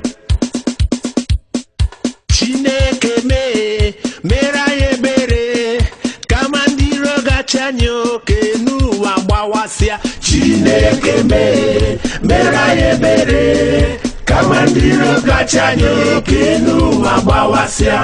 Chineke mera ebere kamandiro gachanyo kenu agbawasia. Chineke mera ebere kamandiro gachanyo kenu agbawasia. Fight on, brave boys, fight on, heroes of our fatherland. Pursue the enemy, harass him, destroy the invader. March on, brave boys, now that victory is in sight. March on, young men, beloved in heaven, march on. We are the youth of the country, we fight for your brother. Why you delay? Come and save your nation. Why you delay? Come and save your nation. Why you delay? Come and save your nation. Oh Biafra, why you delay? Why you delay? Come and save your nation. Why you delay? Come and save your nation. Why you delay? Come and save your nation. Oh Biafra, why you delay?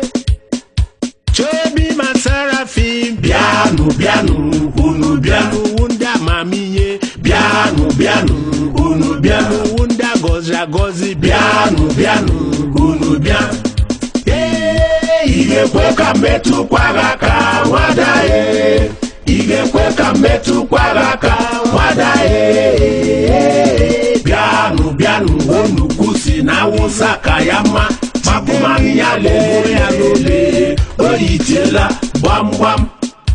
War is an ill wind that blows no one any good. Oftentimes, mere hyperbolic conjectures escalate to full-fledged wars. Therefore, before you utter a word to your fellow man, bite the word with your teeth and see how bitter it is. Remember, materials can be recycled, but words can never. Abuna meme ye wo siteno kukureku bara meye juguna. Abuna meme ye wo siteno kungwa wada bara meye juguna. Ezi nabiko na nabiko bara meye juguna. Abuna meme ye wo sitena nyamlerele bara meye juguna.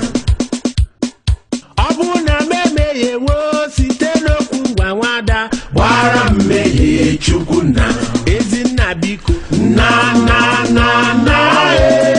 nabiko bara meye juguna. Na nabiko bara meye juguna. Enemy play na gafela aga magbatu ya na portu selense abengi kulele supiakwa jealousy oyije na oyitela gbam na yemeye.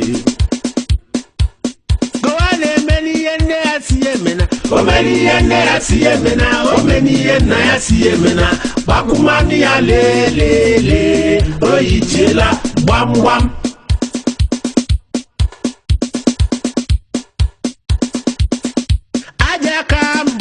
Ajakangala chichuku keruwa owusi na me chi chukwu kere ụwa ọnwụ si na mmehie bịa adaka mbụ adaka ngalagha chi chukwu kere ụwa ọnwụ si na mmehie bịa adaka mbụ adaka ngalagha chi chukwu kere ụwa ọnwụ si na mmehie bịa ejikana m ijagha egbu anya kata ejikana m ijagha bebi na-ebe akwa onye ga-esune mgbe ọma mgbanaga isi mgbanaga onye ga-akwani mgbe ọma mgbanaga isi mgbanaga onye ga-akwani mgbe ọma mgbanaga isi mgbanaga onye ga-akwani mgbe ọma mgbanaga. On the 9th of July 1967, the gallant Biafran troops, led by Colonel Victor Banjo, arrived Ore, but were quickly repelled as fast as they came. Biafra continued to cede territories to the Nigerian troops on all sides.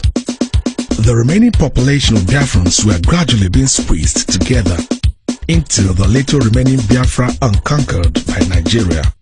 Port Harcourt fell on 19th of May 1966. Owerri fell on 9th of January 1970. Uli on 11th of January 1970.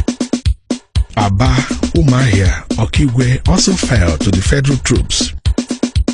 Refugee camps became notorious for their shallow graves, fat green flies, hair lice, bed bugs, and kwarikwata, an obnoxious species of bug that defied even the effects of boiling water. Do you remember the proclamation of Biafra as a sovereign state was made on 30th of May 1967 with just 3,000 soldiers? But at the end of the war, more than 30,000 Biafran soldiers humbly laid down their arms. In the annihilation of a folk forced to determine its own destiny, there's nothing holy about others aggravating their calamity. When Allah fights Jehovah, something has gone gravely wrong, and the innocent young and old blight in the name of God. A company, unuga kwakwambo. B company, unuga kwakwambo. A company, unuga kwakwambo. Okamana trigger wa mama takeruene. A company, unuga kwakwambo. B company, unuga kwakwambo. A company, unuga kwakwambo. Okamana trigger wa mama takeruene. A company, unuga kwakwambo. B company, unuga kwakwambo. A company, unuga kwakwambo. Okamana trigger wa mama takeruene. A company, unuga kwakwambo. B company, unuga kwakwambo. A company, unuga kwakwambo. Okamana trigger wa mama takeruene. Iyanyi busara no wero nyege jebute. Iyanyi busara no nicho nyege jebute. Iyanyi busara na sabo nyege jebute. Iyanyi busara n'Enugu nyege jebute. Komandanti mengwangwa mengwangwa mengwangwa. Komandanti mengwangwa. Komandanti mebute bwe. Iyanyi busara no wero nyege jebute. Iyanyi busara no nicho nyege jebute. Iyanyi busara na sabo nyege jebute. Iyanyi busara n'Enugu nyege jebute. Komandanti mengwangwa mengwangwa mengwangwa. Komandanti mengwangwa. Komandanti mebute bwe. Nurolu anyo na nurolu anyo. Nurolu anyo na nurolu anyo. Onwe mgbe ike gowan ga-akarị ka Ojukwu. Onwe mgbe ike gowan ga-akarị ka Ojukwu. Nna nuro Chukwu kere ụwa nụrụ olu anyị o. Nna nuro onye kere ụwa nụrụ olu anyị o. Nụrụ olu anyị o. Nna nụrụ olu anyị o. Nụrụ olu anyị o. Nna nụrụ olu anyị o. Onwe mgbe karịka Ojukwu onwe ire ike gọwa na karịka Ojukwu nna nụrụ onye kere ụwa nụrụ olu anyị nna nụrụ Chukwu kere ụwa nụrụ olu anyị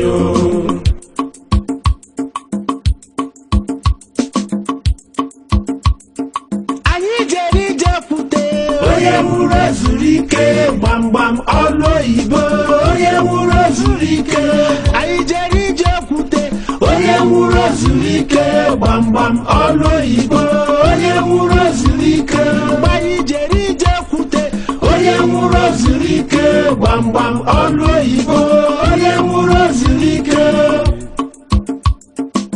gọvanọ amaghị akwụkwọ zawa kọnelụ n'ọdara iwu ndị amị anyeye Yakubu gọvanọ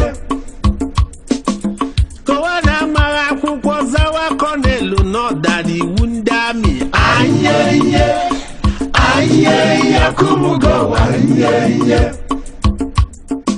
onye Roma bịara chimo onye Roma bịara chimo onye Roma bịara chimo n'ụwa m n'ụwa ọzọ onye Roma bịara chimo ekene ekenelu m Gabonu onye Roma bịara chimo n'ụwa m n'ụwa ọzọ onye Roma bịara chimo ekene ekenelu m Biafra onye Roma bịara chimo n'ụwa m n'ụwa ọzọ onye Roma bịara chimo ekene ekenelu m Igbo niile onye Roma bịara chimo n'ụwa m n'ụwa ọzọ onye Roma bịara chimo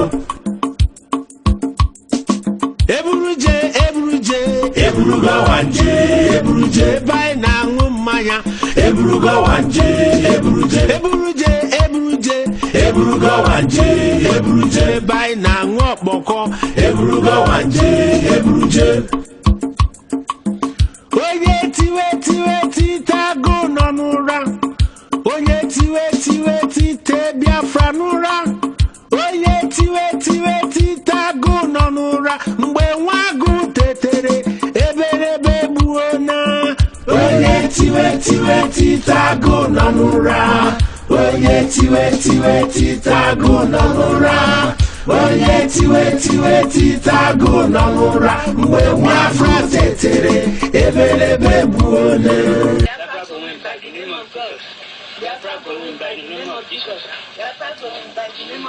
onye tiwe tite nwa agụ n'ụra onye tiwe titago nọ n'ụra onye tiwe titago nọ n'ụra mgbe nwa agụ tetere eberebe gbuo ne onye tiwe titago nọ n'ụra onye tiwe titago nọ n'ụra onye tiwe titago nọ n'ụra mgbe nwa agụ tetere eberebe gbuo ne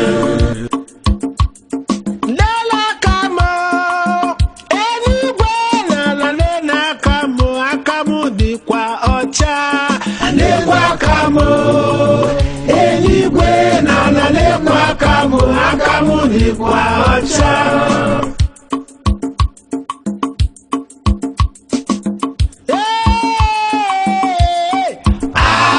maọbụ anyị ejere agha onye ga-eje agha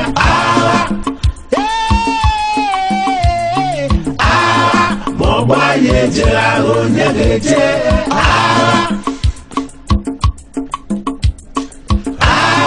maọbụ anyị ejere agha onye ga-eje ka anyị jee Lagos ka anyị jee Benue left right Benue border wayo anyeye anyị eruola Benue anyị eruola Lagos left right Benue border wayo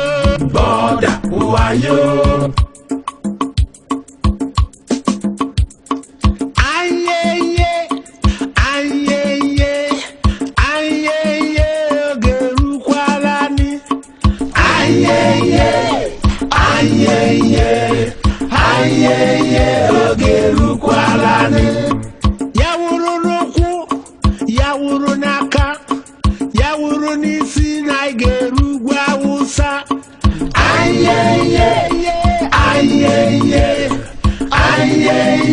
oge rukwarani ogbu male iga lana mma ayeye Biafra malitewo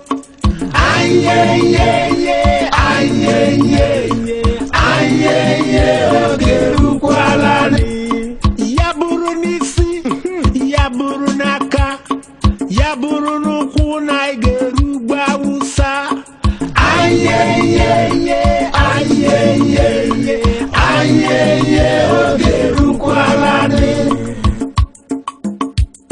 Every sincere-hearted person must therefore ask why. Why must weapons of war be an arbiter for settling human conflicts? Why must there be endless bloody civil wars in Africa? Hausas, Igbos and Yorubas killing one another. Mandingos, Krans and Fulas entangled in a vicious ethnic cleansing exercise. Hutus and Tutsis engaging in deadly conflicts. When mediations and delegations fail in Africa, differences are always settled in battlefields, and any side backed by the diabolic Western godfathers always wins. Why has United Nations failed woefully to call their member states to order? When shall every citizen of this earth be free? Mankind must be quick in putting an end to wars, or wars shall put an end to humanity. Omeni komen anganga Biafra gadiadio sawan sawan sawan sawan yo sawan sawan oye merenjo go on ewo go on oyisio merenjo go on oye merenjo go on ewo go on oyisio merenjo go on olendisi anyebino ayeye ikuku eburu ho ayeye gowan si anye bi na o ayeye ofo Awolowo si anye bi na o ayeye Obasanjo si anye bi na o ayeye Adekunle si anye bi na o ayeye Danjuma si anye bi na o ayeye Murtala si anye bi na o ayeye Kwani ikuku eburu ho ayeye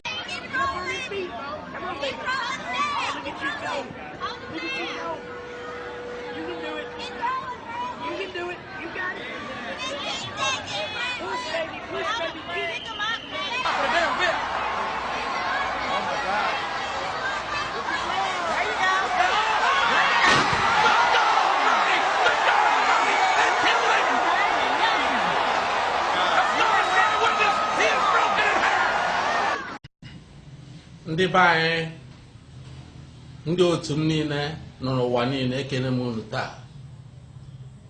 unu taa taa bụ afọ 20 anyị bidoro emume Biafra njem Biafra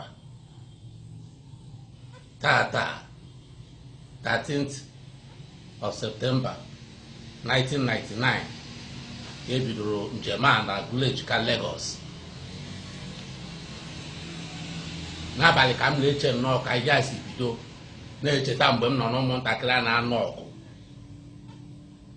akpọrọ anyị n'aka na-agagharị na-agba ọsọ agha emegide asị na ọga ebiela na emerigo anyị egbusia ndị be anyị merụcha ndị mmadụ ahụ wee banyekwa ụlọ akwụkwọ wee gụwa akwụkwọ efu Mahatma Gandhi n'elu akwụkwọ na-agụ masị asị nwoke anụ a na ọ bụ onye India na o ji egbe mma wee nweta nwere onwe na be ha freedom. Ngwesị mba ọ dị mma ka elebara nwoke anya wee were akwụkwọ ha nara ya nwoke a na-akpọ mgbachi oho bụ the librarian yọọ ya onye mmemme aka ebe na be m ga-agụwa ya bụsị ya wetakwa ya agụgharakwa ya agụwa ya wee bido ngwa ha chewe ihe gbasara Biafra. Mgbe m chegide ihe gbasara Biafra wee gụsịa secondary school wee chewe echiche ige ndị a sị na m ga-aga chọpụta ebe nwoke ahụ nwoke ndị anụwa jiri through non-violence weta independence for their country ya ka m ji gawa India mgbe m ruru obodo India ma agụsịkwa nnọọ akwụkwọ political sayensị wee chọpụta na Mahatma Gandhi na onwe ya bụkwa lọya ma abanyekwa wee gụọ akwụkwọ lọ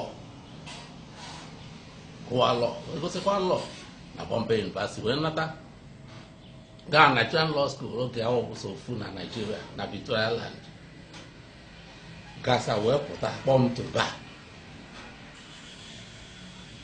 mgbe bido practice na Lagos anọzi m anasị na ọ dịkwa mkpa n'ebe m chọrọ ibido ihe gbasara Biafra agụ na ọ dị mkpa ka m leba anya mama nke ahụ odegwu nwoke a na-akpọ Ọdụmegwu Ojukwu lụrụ ya bụ agha mana ọtị ofelekwa na inweta Ọdụmegwu m nọ na-atụgharị ya na-atụgharị elu ka a ga-esi enweta ya agbawa ọsọ Abịọla oge agbara ọsọ Abịọla maka ndị OPC bịa na-ekwu isi ndị Hausa na Lagos anyị wawu ndị isi ndị Igbo na ndị Hausa ewezikọta ọnụ a na-akpa anyị non-indigens wee mee mitin na ọ dị mma ka anyị weta ofu odegwu nwoke n'ala Igbo eweta ofu odegwu nwoke na ala Hausa anyị wee mụ na Sidi Ali na ndị otu anyị Sidi Ali bụ onye isi ndị Hausa oge a mụ ọbụ onye isi ndị Igbo na Lagos anyị atụgharịa elu wepụta Ojukwu from ala Igbo wepụta Jen Hamza from ala Hausa si anyị ga-aga pay ha visit wee zigecha ozi na Vilaska Lodge onye na-ejere Ojukwu ozi oge ahụ Bob Onyema sị m na Ojukwu gakwara enu na ọkwa Enugu ka obi na ọ mbịarute ka ọ na-abịaru na Lagos otu a ga-ezuru ya ozi maka ihe a dị mkpa ozugbo njọ Bob na-eziri ya ozi akpọ anyị sị na ha na Ojukwu si ha na-abịa na aka agba ọsọ bịa na ihe a bụ na echi ụra n'ala Igbo na a na-egbu isi ndị Igbo na Lagos oru abalị abụọ na atọ Ojukwu ọwụchie na Lagos ma anyị nwa ma ndị Hausa anyị ga ọwụ izizi mụ na Ojukwu ya nwụ ofu na ofu anyị kọsịara ihe niile wute ya onyesi anyị ntụziaka oge anyị na-anọ jisie m aka sị m bịa na m bịaghachi echi n'ụtụtụ echi bịa ka m na ya kpaa n'echi ya ma bịaghachi sọ mụnwa o were ozi were m si m lekwa mụ na ya tacha ntị ọfụma ọ sị m ga na-abịa na be ya na-agwa ya ọnọdụ ndị Igbo na Lagos onye mfu nọmba ya mgbe ahụ ma na-akpọ ya mgbe a mekwara ya akakwa na ke Jen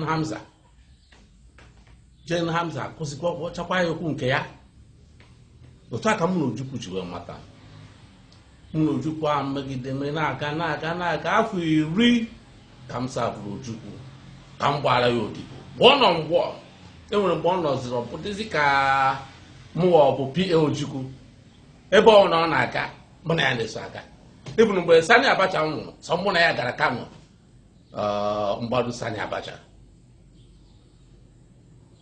mana oge m bidoro ya wụ njem Biafra anyị na-ekwu okwu ya taa Ojukwu ama maka ya agwara m ya maka na ekwu na atụ m na ngwa ọ gaghị ekwe so m kpọchie nnọọ nkịta ruo mgbe ọ gara Amerịka ọ kpọrọ ịyọm gaa Amerịka maka ịyọm gara ịmụ nwa mgbe ahụ mebido ya ọ nọsịrị Amerịka na-anụ ka ọ na-akwụta ebe niile oge ọ natara Naijiria m gara ịnabata ya na airport na Ikeja airport ọ gbaruo ihu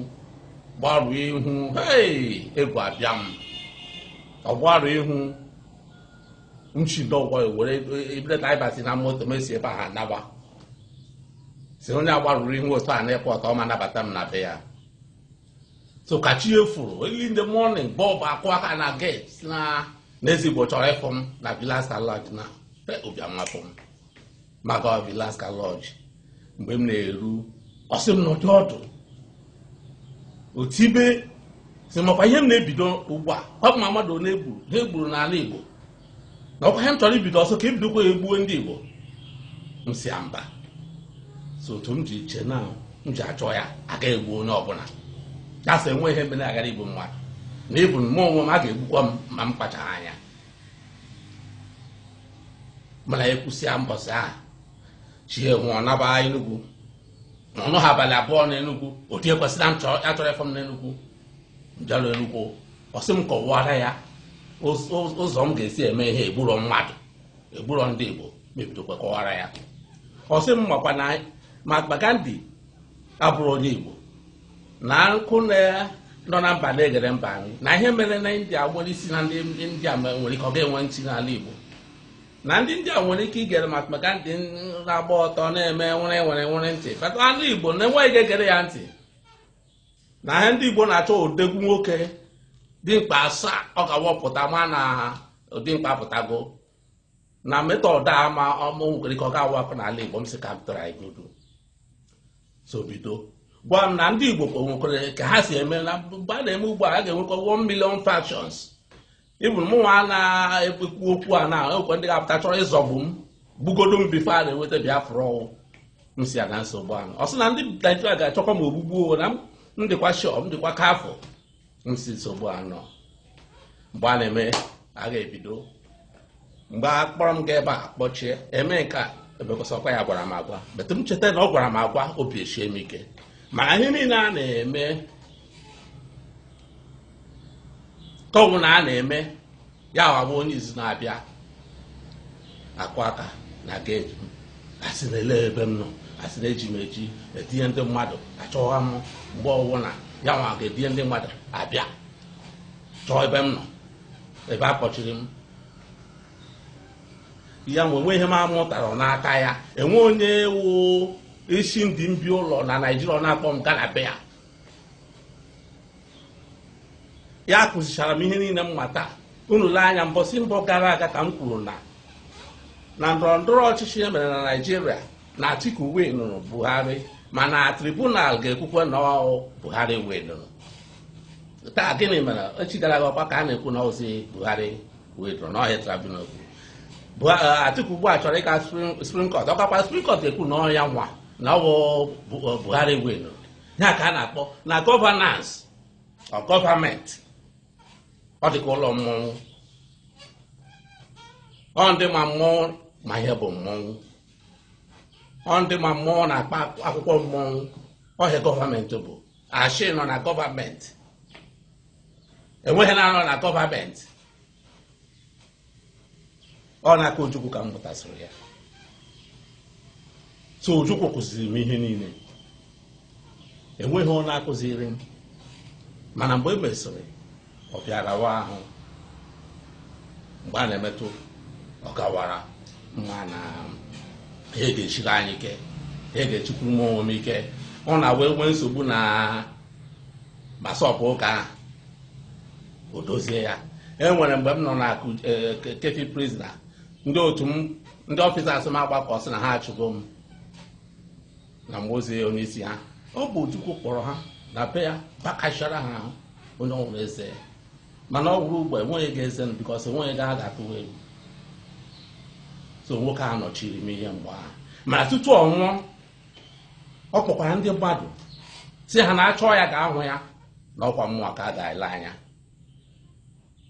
Ashimota ụlọ ya Senior Advocate of Nigeria bụ data ọ na Lagos ka ndị mmadụ gbakọrọ ebe anyị na-ebe ihe ncheta Ojukwu ọ sị na Ojukwu gwakwara na achọ ya ga-ahụ ya na ọkwa mmụọ ka ahụ embido ndị Igbo ọwụ na ndị ọnụ na-eru n'okwu n'ala Igbo na-akpọ m na-agwa m na Ojukwu gwakwara ha ọsọ achọ ya ga-ahụ ya ọrụ mmụọ ha nọzi n'elu eze nri kpọọ m na nri mgbe ọ sị na ya kpe n'ekpere 30 days ụmụ mmụọ sị ya na mmụọ ga-anọchi Ojukwu na mmụọ ka ga-enye ọfọ aha Tabansi Udene bụ senior brother ya nyere Ojukwu ka a ga-enyekwa mmụọ aza eze nri ebido kụziwara m ihe gbasara ijele ndị Igbo ka m wesị abụ ijele ndị Igbo na-agwa m na nlekwa anya na onye Igbo ọbụla ebe ọbụla ọ nọ na m ga-agba mbọ maka ya na m ga-anabata onye ọbụla ma ndị kwere na Biafra ma ndị na-ekwe na Biafra na ebe ọrụ onye Igbo nwere nsogbu na enwekwana m nsogbu akụzichara m ya masị anyị si ihe ugbu a na-akwakọ m mbido ha na mewe ndị gbara gasị na m na-agba ego na m nupụ gị isi na mmego ka ha sị na m ga-emerụ ya na ọhịa ọmụmụ ọkụ ka m bido mewe ya ndị mmadụ ndị kpọrọ m ụgwọ ọ nara ego esetụrụ ego ya ọ na-emezi Biafra o mego nka o mee nka m chetakwa na ọhịa a gwara m agwa mgbachiri nkịtị mana taa obiọma na-akpa mbụ Biafra ka a na-ekwuzi n'ụwa niile onye ọbụla na-ekwuzi Biafra taa ihe a na-ekwutu ya ekwutu mbụ egwu na na-ekwe mmadụ ikwuri na bedrum ya ma okwe pụta apụta mana a na-ekwu ya ka ụwa niile taa obiọma na-akpa m iwe adịrị ewe m a sị na ọsọ mụnwa na-ekwu okwu Biafra ọ ga-adị otu ahụ ọ dị taa a sị na ọsọ Masọp na-ekwu okwu Biafra ma ọ ga-adị otu ọ dị taa mana fashọns niile na-ekwu ya ugbu a ebe niile enwere ọkụ anyị enwerego onwe anyị dịka Tibet, Taiwan, Hong Kong, Scotland taa ndị a niile ọsọ sovereignty ka ha enwewe mana ma ha as states, existing states. Biafra one existing state under Nigeria.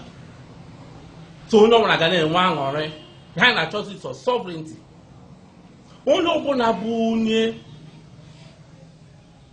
nọ n'otu anya na-achọ inwere onwe pụta na-akparị nwanne ya ebe ha na ofe ikuku ọ bụ na ọ bụ ezigbo ya ma na ọ bụ mbọ nwere onwe ka ọ na-agba ka a na-eri onwe ha ka aha eri a na-eri onwe ha. Onye ga-abụ ga na-achọ ọsọ so na onye otu gị bụ onye si akwe maka Biafra. Onye ọbụla na-ekwu okwu Biafra bụ onye gị nwoke ọ nwanne gị esi na ị na-ekwu okwu Biafra na onye nke a na-ya akọgheri ọnụ ma na-ewu fake. Onye nke ahụ sabotu onye nke bụ nke a gụnwa wụ the original one bla bla bla. Enwe onye nna anya dị nwetewu Biafra ọ ga-ekwu omume. Enwe only organization only one of the ga-enweta Biafra ọ ga-ekwu omume. Onye nke a na-alụ ebe onye nke a na-alụ oke n'ọsọ obodo n'ọsọ na-alụ ya nọ na-alụkọta ya ala eme na-aga sovereignty ka anyị na-achọ ma ndị si na ha ga-enweta through violence ma ndị si ha ga-enweta through non-violence anyị chawụcha ụmụnne ofu Biafra ka anyị chọrọ. Onye nweta through violence asụwe ya enwetakwa through non-violence esowe ya ọ ka esi eme ya ọ bụghị apụta anyị na-alụgburi onwe anyị ọ ga-enyere anyị aka ma ndị kwere na Biafra taa ma ndị na-ekweghị onye ọbụla ga-emesịa kwe n'ikpeazụ. Ọ bụ onye na-ekwe taa asụ gude ya zọgbuo ya onye a na-ekweghị taa echi o nwere ike buru ya n'isi karịa gụnwa alụga ka mgbe echi. A ga-ahapụ ihe ndị anyị na-eme maka na onye ọbụla a chọrọ onye ọbụla na Biafra ma ndị kwere taa ma ndị na-ekwe taa.